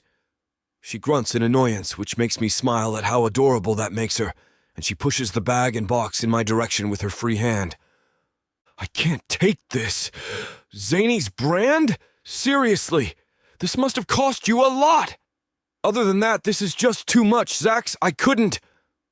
Her fingers grips mine as she shakes her head wildly. I lift her hand to my lips, looking directly in her eyes so she could see my sincerity and honesty. There's no such thing as too much for the person I like, Sherry. She sucks in a breath. Her mouth opens, then closes. I can see a multitude of words crowd her brain while she struggles to find the right ones to say. I decide to savor the trouble as I kiss her hand again. Don't worry, it's fine, really. I understand that there's a lot of things going on right now, and I'm adding to the pile. But I can wait, Sherry, no matter how long it takes. She still looks troubled, but then she nods. Given the circumstances, I'll gladly take whatever I can get until the threat is gone, so that's good enough for me. For now. We clean up the mess together in silence. It's not uncomfortable or tense, and I don't mind. I know Sherry is still thinking about what I said, and opt to give her some space to process it. Once the dishes are clean, we say our goodnights and part ways, heading towards our own rooms. I don't know how long I'm lying down in bed, but sleep keeps on evading me. My thoughts always wander towards the other room where Sherry is sleeping. So near, yet so far. I just wish that he shows his ugly mug already so I can haul him to jail. I get to keep Sherry safe, and I'll finally get to court her. With that in mind, I struggle to fight and get some sleep, convincing myself that I'll be needing my strength and wits about me tomorrow. Especially when I get to see Sherry in that dress. Chapter 15. Sherry. There's no such thing as too much for the person I like, Sherry. I cover my heating face with my hands. Since that night, every time I see Zax, I always feel my face go red that I either have to hide it or avoid him entirely. However, I can't function like that forever. The ball is today, and even though I couldn't look at Zax in the eyes last night after his admission, I have to put on my big girl panties and face him bravely. I'm already facing a nut job who's obsessed with me. I can handle Zax with no problems, right? I don't have work today, so I'm just loitering at Zax's place. As much as I want to go home and check my place out, I couldn't do it without Zax, since he already left for work, telling me we'll meet at the ball tonight. Just thinking about going home while the stalker is still out there somewhere gives me the chills. We still have no idea where or who he is, and Chuck informs us that there isn't any activity from the creep ever since we started our pretense. Somehow the silence from the culprit's end is a lot scarier than knowing he's on the move. Who knows what that person's cooking up in that crazy head of his? I jump at the sound of a car horn outside. Since Zax has been called to work while I get to stay home, he made it a point to assign some police escorts to patrol his place until I leave for the party. Before leaving, he also informed me that his sister will be coming over to help me get dressed and keep me company. My heart warms at his thoughtfulness. I also find it really sweet of him to make sure I wasn't alone and unprotected, even though I think his home is one of the safest places I've been into. I run towards the window and watch as a petite woman climbs out of the car. She waves and smiles widely at one of the police escorts, who rushes towards her and helps her with the bags from the back seat of her vehicle. She argues with the guy for a bit as she snatches the bags from him. Once he lets go, she gives him a kiss on the cheek before skipping towards the door. I can't let her struggle with opening the door by herself, so I quickly open it before she knocks. I'm almost blinded by her smile, and despite her smaller size and brighter personality, I can tell that she's Zax's sister. Other than exuding the same authority as her brother, she has the same dark, deep-set eyes that, on Zax, always leaves me mesmerized. "Hi, you must be Sherry." She drops some of the bags on the foyer and reaches for my hand, shaking it vigorously. "I'm Zany, Zax's sister. One dress-up and makeover session, coming right up." She lets go of my hand and picks up the bags before slipping past me. Settling in the living room, she starts pulling out some makeup, wraps, hair clips, and who knows what else. The woman is much too perky for me to keep up. I wonder how Zax manages it. And holy crap, I'm meeting Zax's sister. I forgot to make myself look presentable because I was too busy worrying about the stalker. Why would I make myself presentable in the first place, though? My eyes drop towards the logos on the bags she brought. Zany's? My eyes widen. "Oh my God, you're Zany? As in Zany of Zanies? The greatest designer in this city ever?" It takes everything in me not to jump in place. I'm so stupid. Why didn't I make a connection when Zax gave me the dress last night? I should have already suspected there was something about the popular designer's name and his. No wonder he didn't say anything when I mentioned the dress could have been expensive for him. He practically got it for free. I'm so jealous, though he did give it to me. Zany laughs. "The one and only. Now let's get you dressed. I have a nagging, bossy client that can't wait to see your beauty." Does his sister know? Or the correct question to that is, how much does Zax's sister know? "Oh, don't worry. I have to strangle the truth from Zax and your secret's safe with me." She winks and it immediately makes me relax. "Now, talk to me. I want to see why my big brothers finally got smitten." I laugh. Despite the embarrassment I'm feeling for Zax, it doesn't take a lot from his sister to make me feel at ease. So we spend the day talking about his brother, then her work, and her trials and tribulations growing up with him, while she gets me ready for the ball. Nighttime has fallen when she's finally done with my dress and makeup, which was actually doable within a few hours. I guess the manicure-pedicure session, coupled with a good soak in the bubble bath and watching reality TV shows, are what ate our prep time. When Zany pushes me towards a mirror, I spend a good 5 minutes gaping at the woman looking back at me. Is the beautiful woman in the mirror me? "You'll totally knock his socks off tonight." Zany grins a wicked grin before patting me on my shoulder. My heart skips a beat in my chest at her words. I'll definitely feel special if I do knock his socks off with my getup tonight. With a smile, I turn from the mirror and get in Zany's car, since Zax asked her earlier to drop me to the party. I remember her grunt in annoyance, winking at me mischievously, then saying she'll be adding that service to her bill while Zax sputters on the other line. It's fun watching this new side of Zax. It makes me long for the times I had with my brother, but as odd as it is, I don't feel sad anymore.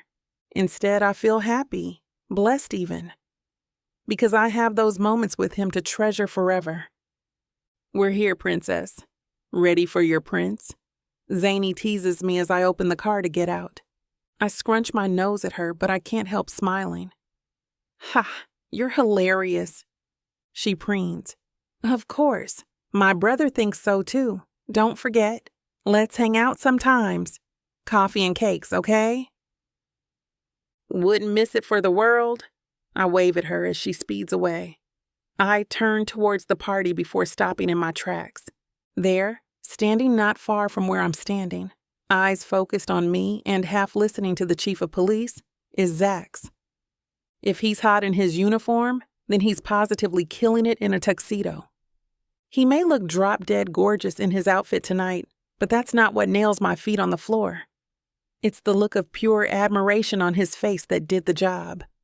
My heart quakes so hard, I thought there really was an earthquake happening. There's no such thing as too much for the person I like, Sherry. His words float through my mind, and I swallow. I like you too, Zax, my heart answers. Chapter 16. Zax. I am lost for words, mesmerized by the beauty that Sherry holds, and the beautiful gown looks perfectly good on her. It accentuates her hourglass body. Zani was right. She looks like an angel. No, more like a goddess sent from above. I bet I'm not the only one who likes it. Dang, my sister really did a great job. I walk towards her, still in a daze, as I stop in front of her. I release a shaky sigh. You look stunning, Sherry. Thank you. Her smile brings thunderbolts in my body. I would love to see it every damn day. And you too. I know. I wink at her, which makes her giggle. Then I offer my arm to her. Come on, let me introduce you to everyone here. She clings on my arm as we proceed to the venue. The grand hall is filled with crystal chandeliers on the ceiling and the baritone sound of the jazz band. The clinking sounds of the glasses from the people and their soft laughter welcomes us. But I can't help but steal a glance at her radiating beauty as I introduce her to everyone as the school's representative and my fiancé. Some looks at her with interest, so I would grab her waist just to tell them to back off. Mr. McDaniel. We turn to the side and see the city's mayor, Henry Dunn, with his humble smile and a black tuxedo. Mayor Dunn, it's nice to see you here. I greet him and offer a handshake. Pleasure's mine, Zax. He taps my shoulder and his ocean blue eyes then land on Sherry. And who is this gorgeous woman, Mr. McDaniel? I turn to my side and pull Sherry closer to me. Mayor Dunn, I would like you to meet the school representative of the Bright Kids Academy and my soon-to-be wife, Sherry Burns. Your fiancé? Mayor Dunn's eyes widen in surprise and offers his hand to Sherry in excitement. Such an honor to meet you, lovely. Sherry then takes his hand and smiles politely. Nice to meet you too, Mayor, and thank you for inviting us here. Henry chuckles and shakes his head. Oh, it's nothing, dear. I invited Mr. McDaniel and your school to acknowledge him and your school's hard work, but I am even more glad to hear this piece of news. Sherry and I look at each other, happy to hear that Mayor Dunn roots for us, although we are just doing this to protect her. But I will wait for her until this is done. Mayor Dunn taps my shoulder and he gives me a cheeky smile. You finally found the one, yeah? I can't help but let out a chuckle at his antics. But I look at the beautiful woman beside me, stunned by his question. Our eyes lock and a smile plasters on my face. I finally found the one. For a moment I witness Sherry's cheeks turn red. Oh! Mayor Dunn claps his hands as the music changes into a mellow jazz. Well, I should take my wife for a dance. Excuse me, and have fun. Mayor Dunn leaves us with a wink and flies off to his beautiful wife. I glance at Sherry watching the mayor and his wife dancing on the floor. I clear my throat to get her attention and offer my hand to her. May I have a lovely dance with you? She grins, taking my hand. Of course. I gladly bring us to the dance floor and place her arms around my shoulder. I put my hands on her thin waist as we dance to the melody. We grow quiet, but my heart is skipping beats, almost deafening me. I'm getting lost in her doe eyes that's staring deeply at me. I pull her even closer, making our faces inches apart, with her warm breath ghosting my lips. My gaze falls down on her sexy red lips, and they are so inviting. I want to kiss her, but I am fighting the urge. I can tell that she feels the same way by how she averts her gaze at me and bites her lips. Shrugging the tension off, We dance the night away with our foreheads pressed on each other. We drink a glass of champagne as the music starts to change into a lively one. I show her my funky moves that makes her laugh, and in return she shows off her obnoxious but adorable robotic dance. We laugh to our heart's content. We're having too much fun that we forget about the stalker. There are no reports that the stalker is around, and I'm glad to see her this carefree. My heart swells with joy having this night with her. Her smile, laugh, warmth, all of her. I've never felt this way with anyone but her. I wish this night would last forever. Time flies so fast and the ball has ended.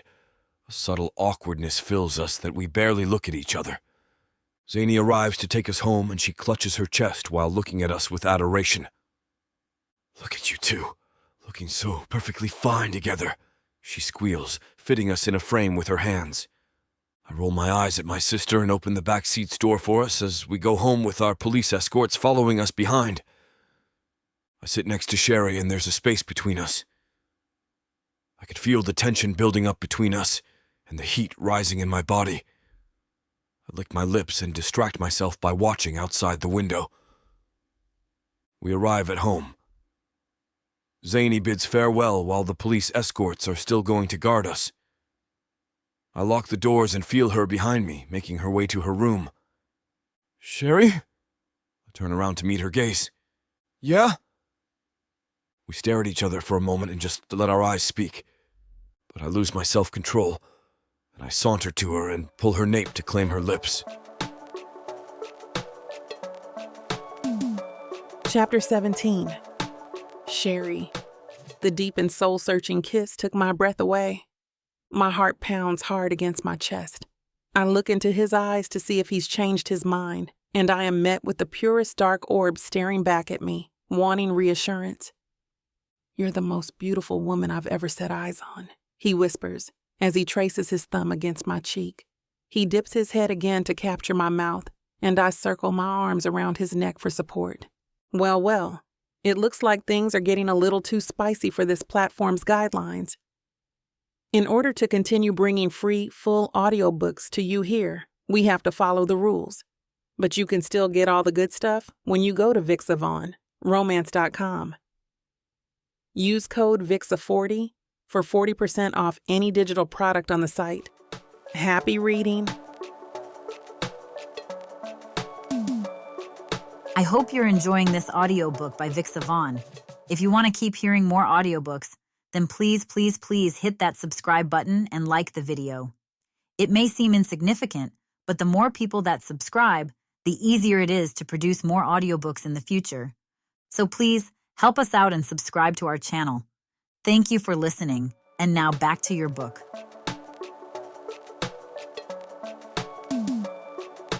Chapter 18. Sherry. Looks like we've hit a spicy roadblock here, folks. In order to keep bringing you free, full audiobooks, we have to follow this platform's guidelines.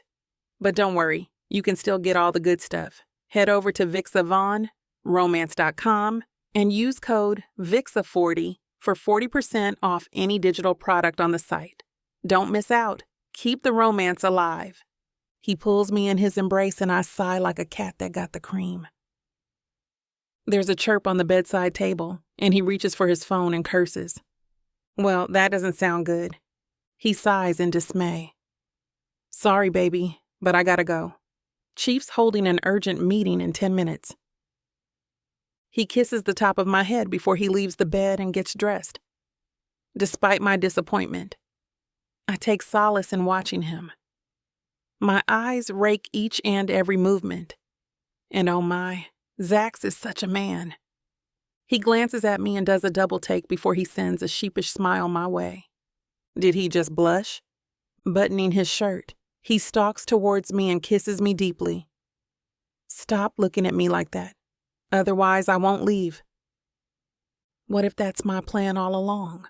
I whisper against his lips. He groans. I wish I could stay, baby, or at least take you to school, but he sighs as if in pain, and I immediately feel a bit guilty. I don't want him to miss work because of me. I pull him down for another. I understand. Get to work. I'll be heading to school in a bit, too. He stares at me and looks like he's about to say something, but thought better of it. He plants a kiss on top of my head, whispering in a voice full of promise, "I'll see you later." And then he leaves. I can't stop thinking about what he'll say about everything that happened to us last night. I prepare to leave for work with police escorts by my side. As I arrive at the office, I wonder why Cassia isn't in yet. I want to talk to her about what happened, and maybe she can give me an outsider's insight on what's the score between Zax and me. Lunch arrives, and still no Cassia. A tinge of dread creeps into me, and I struggle to keep only positive thoughts in my mind. I decide to call her, and she answers on the second ring. "Hey, Cass, you okay? I'm at the cafeteria right now. You're not in school?" "Sherry, my darling," a man purrs from the other end, sending goosebumps, and not the good kind, all over my skin. Who are you? This is Cassia's phone. What have you done to her?" I demand shakily. "Who am I? I'm your soulmate, Sherry." Soulmate. It's when I hear a muffled voice on the background did I realize that this is my stalker. I turn pale, and I almost drop the phone from my suddenly boneless fingers. It's my stalker, and he's holding Cassia hostage. Chapter 19. Zax, leaving Sherry and not taking her to school is by far the most difficult thing I've ever done in my life. I usually don't have a problem with waking up so early in the morning and deal with an urgent meeting. I'll even welcome that if such a thing happened weeks ago. But this is not weeks ago. Weeks ago, there's no sweet-smelling, beautiful, and sexy Sherry in my arms when I wake up in the morning. There are no pleasant memories of last night that burns me inside and out. And weeks ago, I wasn't waking up eating and screwing Sherry so hard, I almost pass out from finishing. But such is life. And as much as I don't want to attend this accursed meeting, I have to. As a matter of fact, I don't even want to wake up or be apart from Sherry like this. I'd rather spend the day and the night with her in bed, alternating between snuggling and screwing. Unfortunately, I had to go. I smile to myself, my mind filling with awe at the sudden and drastic turn of my life. My old self will always prioritize my job since promoting myself to a higher position doesn't work itself. But now, I can say screw any promotion with a straight face if it means I won't be spending so much time with Sherry. Now that the meeting is finally done, I'm thinking maybe I could make it up to her. Give her a surprise. A romantic dinner date sounds like a good plan. I suddenly stop in my tracks. What am I thinking? Screw any promotion if it means not spending more time with Sherry? Planning a romantic date for her is the first thing that comes to mind right after the meeting? It sounds as if... that I'm in love with her, I whisper to myself. The moment I say it out loud, it never felt so right. My heart feels happier. My soul feels lighter. And the future I have in mind, for both of us, shines brighter than the sun in my mind. I'm in love with Sherry Burns. With a wide smile and a spring on my step, I continue to do my job, working twice as fast and twice as efficient. After my lunch break, I'm already planning our date for later. I want to make it special, nothing but the best for her. I'm thinking whether I should pick her up and take her out to a nice restaurant or opt to have our romantic date at my place. Maybe I'll have enough time to cook her favorites before I pick her up from school. By the time my shift ends, I'm full of mixed emotions.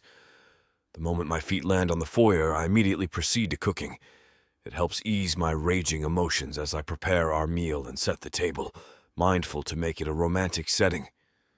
I think about confessing my feelings for her on our date, or wait it out, and I spend the rest of the afternoon thinking about it while I finish up.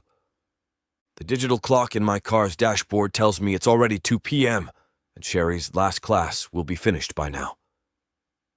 I stroll inside, tipping my head at the police escorts I assigned for her, and make a beeline for her classroom, but find no one there. No students, no Sherry. Frowning, I return to the men. Hey, have you guys seen Sherry? They all look at each other with a similar frown I'm probably wearing. She's not inside.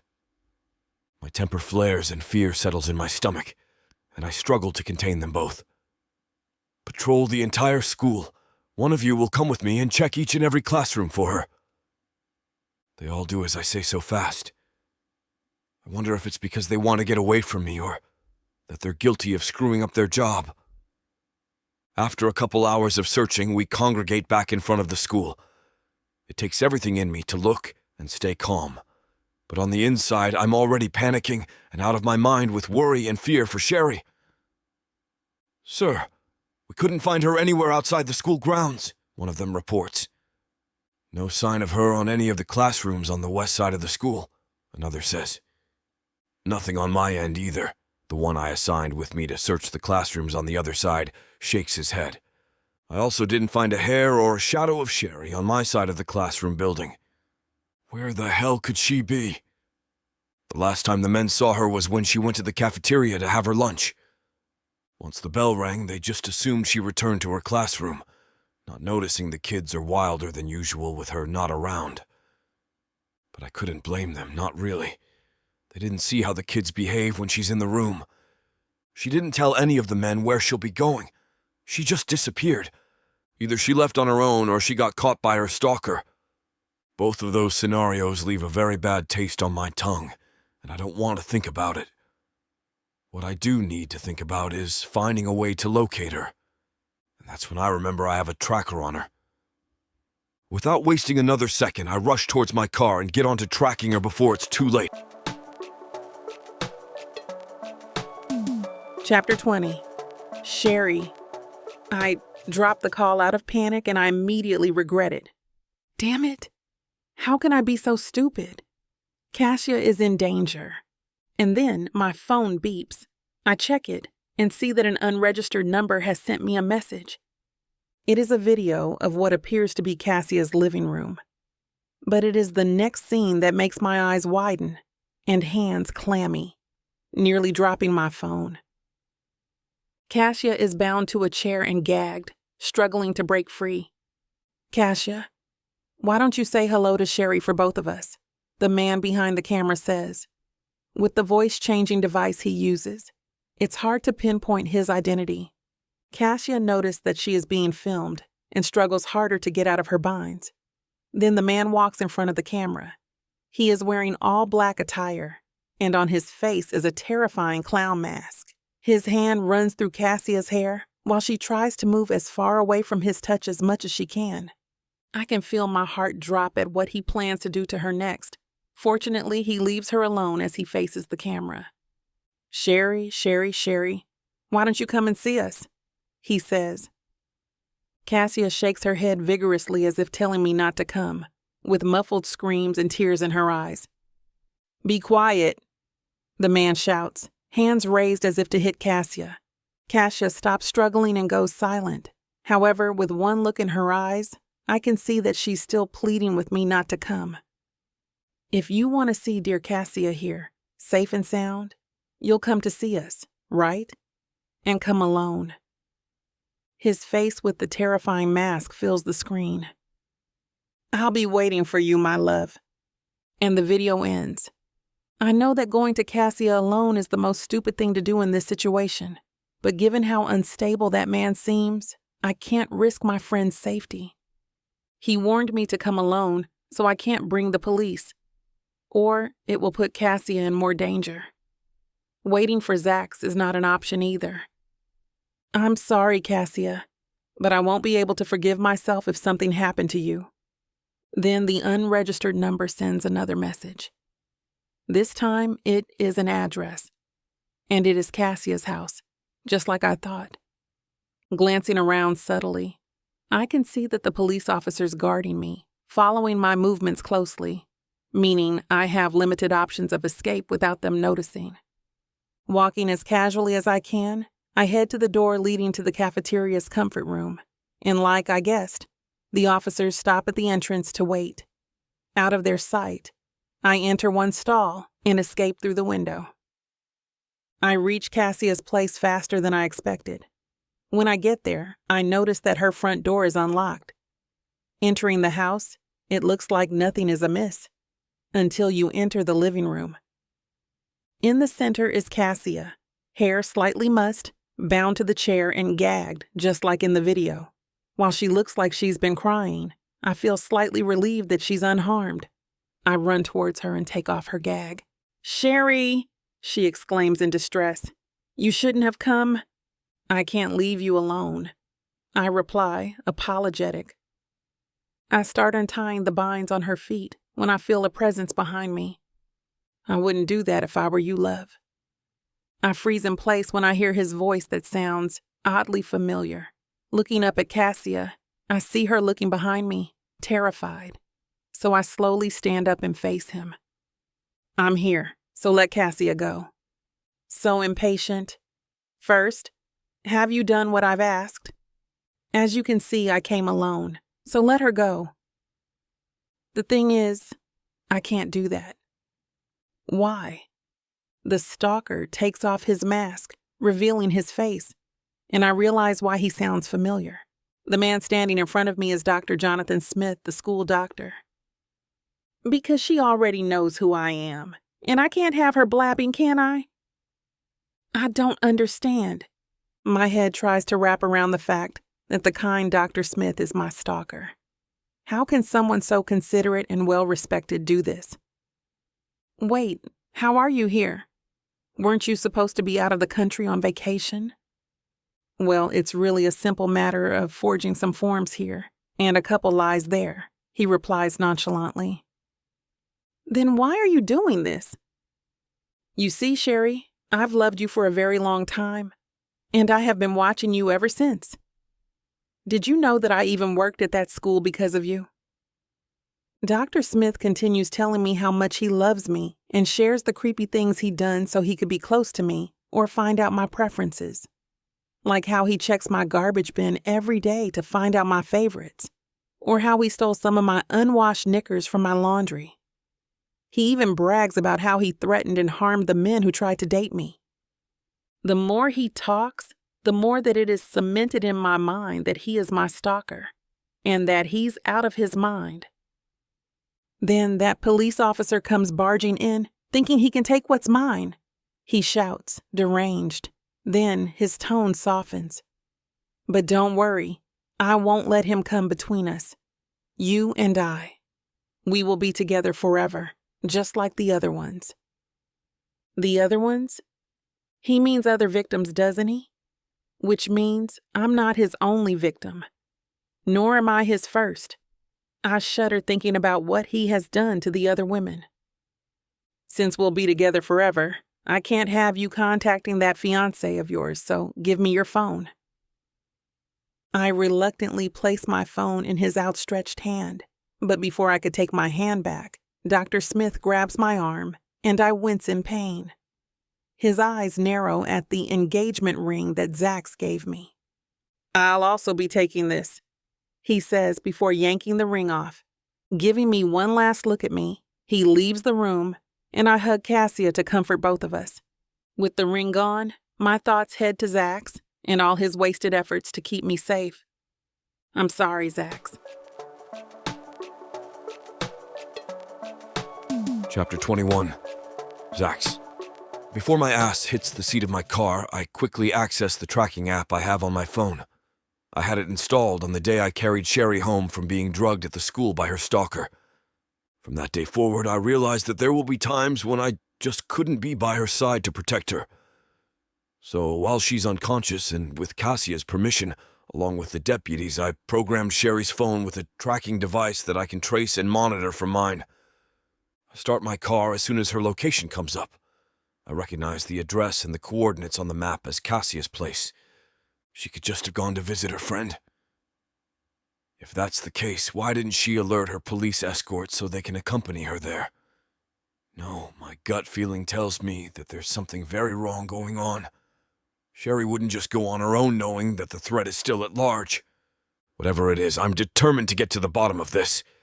She's at Cassia's place. I say to the police escorts, "Get to your cars and follow me. This could just be a friendly visit, but I have a feeling it's not, and I need backup. Meet me there as soon as you're all able."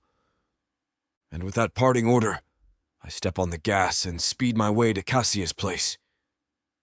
It doesn't take long for me to hear that the guys are following closely. With every minute that passes and the closer I get to the house, the sinking feeling I have worsens. Trusting my gut instincts, I flip a switch on my car to signal the boys to follow my lead as I park a few blocks away from Cassia's house. I turn off the engine and jump out of the vehicle. The house is within view, but I can see that there's no movement outside, and the place is deathly still. Snatching my gun from the glove compartment, I put it in my holster, thankful I haven't changed from my uniform yet. Making a silent gesture towards the house, the men and I carefully pick our way through the block and situate ourselves behind a tall brush of shrubbery. One of the guys takes out a laptop and hacks their way through one of the CCTV cameras. Sherry's friend now has two. I requested to the station to install one of them inside Cassia's house, as well as replace the one the stalker broke outside the porch. On the screen, I can see that 3 people standing in the living room. One is a man wearing an all-black ensemble and a clown mask. Cassia's tied on a chair, shaking and clearly terrified, while Sherry, my brave Sherry, is standing in front of her friend like a shield. As much as I admire her courage, I also want to strangle her for putting herself in danger like that. "Sir, the assailant seems to be holding an improvised bomb in his hand," the one typing away at the laptop informs. I grit my teeth at the implication. Sherry and Cassia are under way more danger than I thought, and this stalker is more trouble than he seems. My first plan to barge in and announce ourselves so he can surrender in peace has to go screw itself. If we do that, he'll panic, and I have a sinking feeling he's one of those, "If I can't have you, no one will" types. Not only will he put Sherry in danger by triggering the bomb, but Cassia will also be affected. There's no other choice. I have to take him by surprise so I can eliminate him and the bomb threat at once. "Contact the bomb squad immediately. I'm going in and we'll shoot on sight. Give me the signal when the jerk is occupied and the girls are away from the target." The men nod. They know better than to question my plans. I'm not captain of police for no reason. I take my gun from its holster, then ducking as low as I can go, I head straight to the door. I can hear the man's low tones and Sherry's brave yet shaky voice, slightly muffled by the doorway. I conjure the layout of the living and the positions of the occupants inside my head, and based on the sounds inside, I calculate and imagine where the man is standing. Glancing at the shrubbery, I easily make out one of the guys peeking through. The moment I receive his nod, I straighten and kick the door open with all my might, smashing it from its hinges. Without hesitation, I aim for the man's heart and shoot, just as he's about to press a button on the bomb. He crumples to the floor like an old stone wall with a dull thud, dead. I make my way towards Sherry, who's untying Cassia from the chair with shaking hands. I don't even give the dead guy a glance. He's not worth it. All I ever want to do is pull Sherry in my arms and assure her and myself that she's safe and sound. I can hear the guys file in, and the sound of an incoming vehicle stop in front of the house. The bomb squad is here. Though the improvised bomb wasn't activated, they'll be able to disarm and dispose of it properly. As soon as I'm close enough to Sherry, she finally releases Cassia from her bonds. I quickly scoop her up in my arms and hug her close to me. I can hear her whisper, "Zax, you came for me." "For you, baby. I always will." I lower my mouth so I can murmur in her ear, "In and out of the bedroom, I'll always come for you." "Zax!" I can feel her slap my arm and I just want to cry with relief. She's okay. She's here in my arms. And finally, she's safe. The words keep on repeating in my head as I kiss her all over her face, which makes her laugh. I've never heard even more beautiful music in my life. I was so close to losing her. Again. She'll be gone without even knowing how I feel about her. This is just one of those moments in life where you're reminded with a hard truth. Life is short. And I'll be damned if I'll waste it hemming and hawing my way through expressing my feelings for her. I'll say it right here. Right now. Gentle framing her small, innocent face with my big, calloused hands, I peer into her eyes and whisper, "I'm in love with you, Sherry. I love you so much." She blinks, her eyes begin to fill with tears, and I panic, instantly wanting to swallow my admission. It's It's probably too much for her. I may have pushed too hard, too fast. Damn, I'm such a... Oh, Zax, I love you too! She rises on her toes and kisses me. I'm such a genius. I mentally pat myself on the back as I pull her closer to me. A soft sigh of longing separates us. Both of our attention turns towards a smiling Cassia, while the abrasions on her wrists are being treated by Dave. This is surprising, considering Dave doesn't want to do anything with wounds. Oh, don't mind me. Watching you guys is making me forget about the trauma of being held hostage. She waves an injured hand dismissively. He should be thankful he's dead or I'll kill him myself, Dave mutters under his breath, snatching her hand in exasperation and continues on treating it. Sherry and I exchange glances before smiling. Maybe it won't take long before someone else confesses as well. Chapter 22. Zax, it's been 3 months since the whole incident. Sherry went back to work, but I can tell that she's still scared after what had happened. She smiles at me every time she comes home from work, but I don't miss how she double-checks the locks on the doors and on the windows. I can't imagine what she'll be like when I'm not around to ensure her safety. I asked her to officially move in with me. The moment I told her, her face lightened up like the sky. She sold her apartment after and moved in with all of her belongings. She seems calmer now, and I noticed that her sleeping patterns improved drastically, especially when we started sleeping in the same room together. No more tossing and turning in the middle of the night. No more waking up from the little sounds outside. I know how much she tries to keep up a positive outlook in life and smile for her beloved students. That's why I plan to give her the best night of her life. Glancing at the clock, it shows that I only have a few more hours to spare before Sherry comes home from work. Flipping the steak from the pan, I add rum to complete the taste. Once it's done, I prepare the kitchen island as I look up the internet for a few table-setting ideas. I don't have a dining table to work with, though, so I have to improvise with what I have. I better get on thinking about buying a bigger house for Sherry, me, and our future family together. Digging into the storage beforehand, I find a white sheet.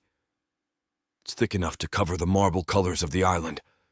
Taking the red candle and a vase with flowers, both ordered online, I set up the kitchen island to look as romantic as possible. I finish it up by setting 2 plates and matching silverware. Stepping back, I study my work. It's not a masterpiece since I had to improvise with the kitchen island, but it'll do. I nod at it, satisfied. I quickly fix up my uniform, because I know she prefers me in them than a tuxedo, and nervously pat my back pocket where the ring box protrudes from it like a second ass. Pulling it out, I open it and feel my heart pick up the pace. There's a silver ring with small diamonds shining in with all its glory in the middle of the box. Yes, today's the day I'll propose to Sherry Burns. After 3 months of officially going out together, for real this time, I'll finally offer my heart and forever with her. Another glance at the clock tells me that I only have a few minutes before Sherry gets home. As a distraction, I start plating our meal. When that's done, I begin pacing back and forth, mumbling my lines and memorizing each word. But what the hell? Who am I kidding? The moment Sherry steps inside the house wearing that beautiful smile on her face, all those words are out the window. And just my luck, that's when I hear Cassia's car beep out front, alerting me of Sherry's presence. She knows what I'm up to, and I'm really grateful she volunteered to take Sherry home instead of me, as well as help me pick out a ring for her. I hear the car drive away and the door opens, letting a smiling Sherry inside. "I'm home!" I gulp hearing those words from her, standing awkwardly and watching her like a hawk as she enters with a handful of visual aids for her class. She looks worn out, but the smile on her luscious lips tells me that everything went well at work. I shake my head, snapping myself out of it, and I go to help her with her things. "How's work, babe?" "Oh, the children were amazing as always, and..." She pauses when she finally notices the romantic setting on the kitchen island. "Oh, Zax, did you do this?" I smile sheepishly. "Surprise. Now let me handle all of your things and let me be your manservant for the evening. Why don't you sit back and relax?" "I'm surprised, all right." She smiles wider and wanders to the kitchen, inspecting my work and sniffing the flowers. I quickly put away her things and rush back to her, pulling her chair out for her to sit. I take my own seat and I pour both of us wine. Zax, you don't have to, you know. But I want to. I want you to relax. Now, what were you saying again? About the kids? She shakes her head at me, but her smile's still in place as she helps herself with the steak. Well, 5 of my students who said they'll be teachers when they grow wants to become a police officer now. As always, Sherry falls prey to her enthusiasm by telling stories about her students. I always listen attentively to her, I swear I do. But today, I'm still busy gathering courage to finally pop the question. We finish our meal while we leisurely enjoy the rich taste of wine. I can feel the time is drawing near. This is amazing, Zax. Thank you for this wonderful night. Sherry, I take in a deep breath, sucking in as much as I can as if courage is in the air. I set down my glass and get on one knee. She gasps. Zax. Pulling out the ring box from my back pocket, I open and present it to her. Sherry, I don't have much, but I can promise you that I will love and protect you for all eternity. That's not because I'm a cop, but it's because I love you with all my heart. Will you marry me? It takes everything in me not to show my panic when tears fall from her eyes. Before I could doubt myself, she suddenly says yes. The next thing I know is that I'm already standing up with her tight in my arms and twirling us both. I set her back down and kiss her.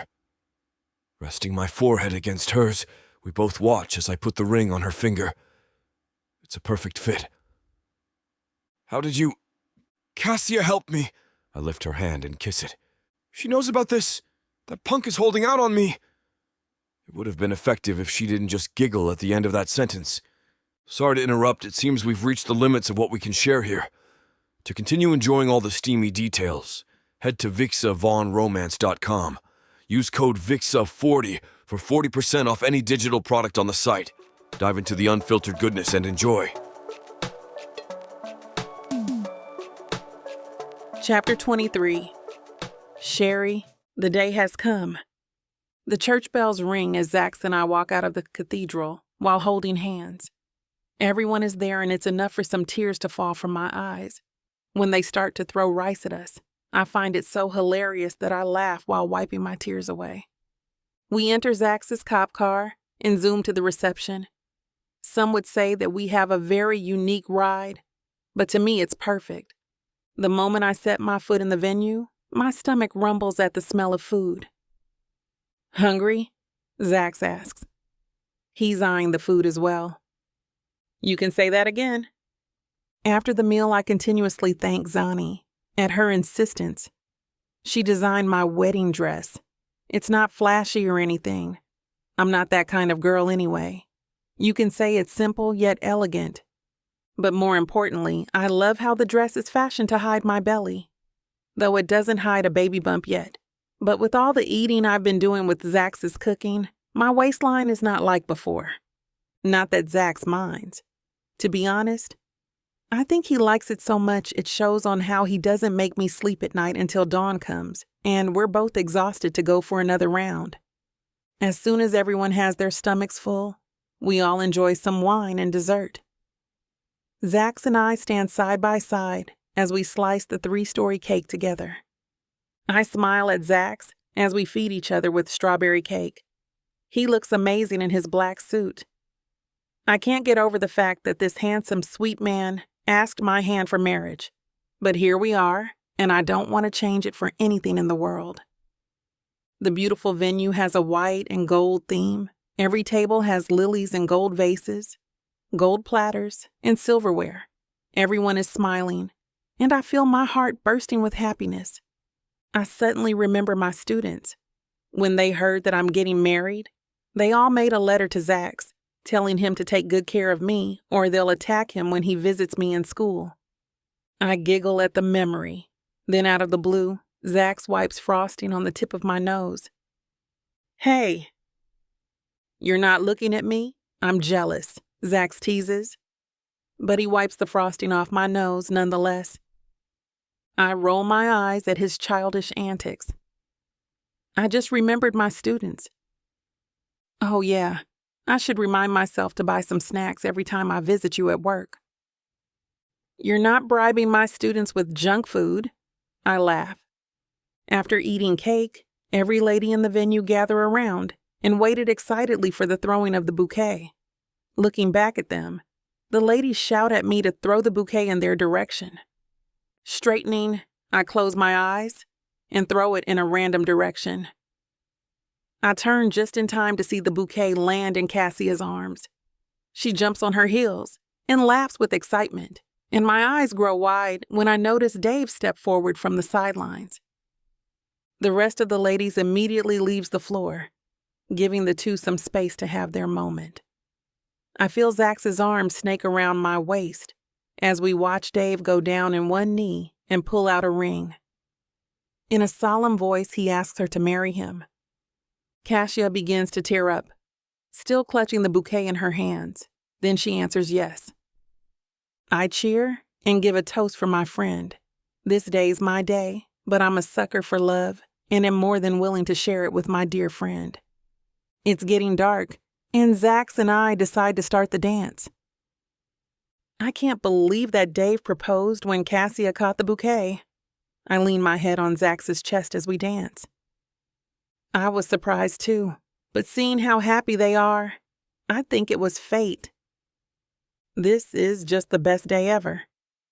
After a few more dances with our friends and families, we decide to say our farewells. Getting into the car, I feel the rush of excitement and heat as we drive to our new home. A couple of weeks before Zax proposed, we began our house hunting for our future, and we found this gem.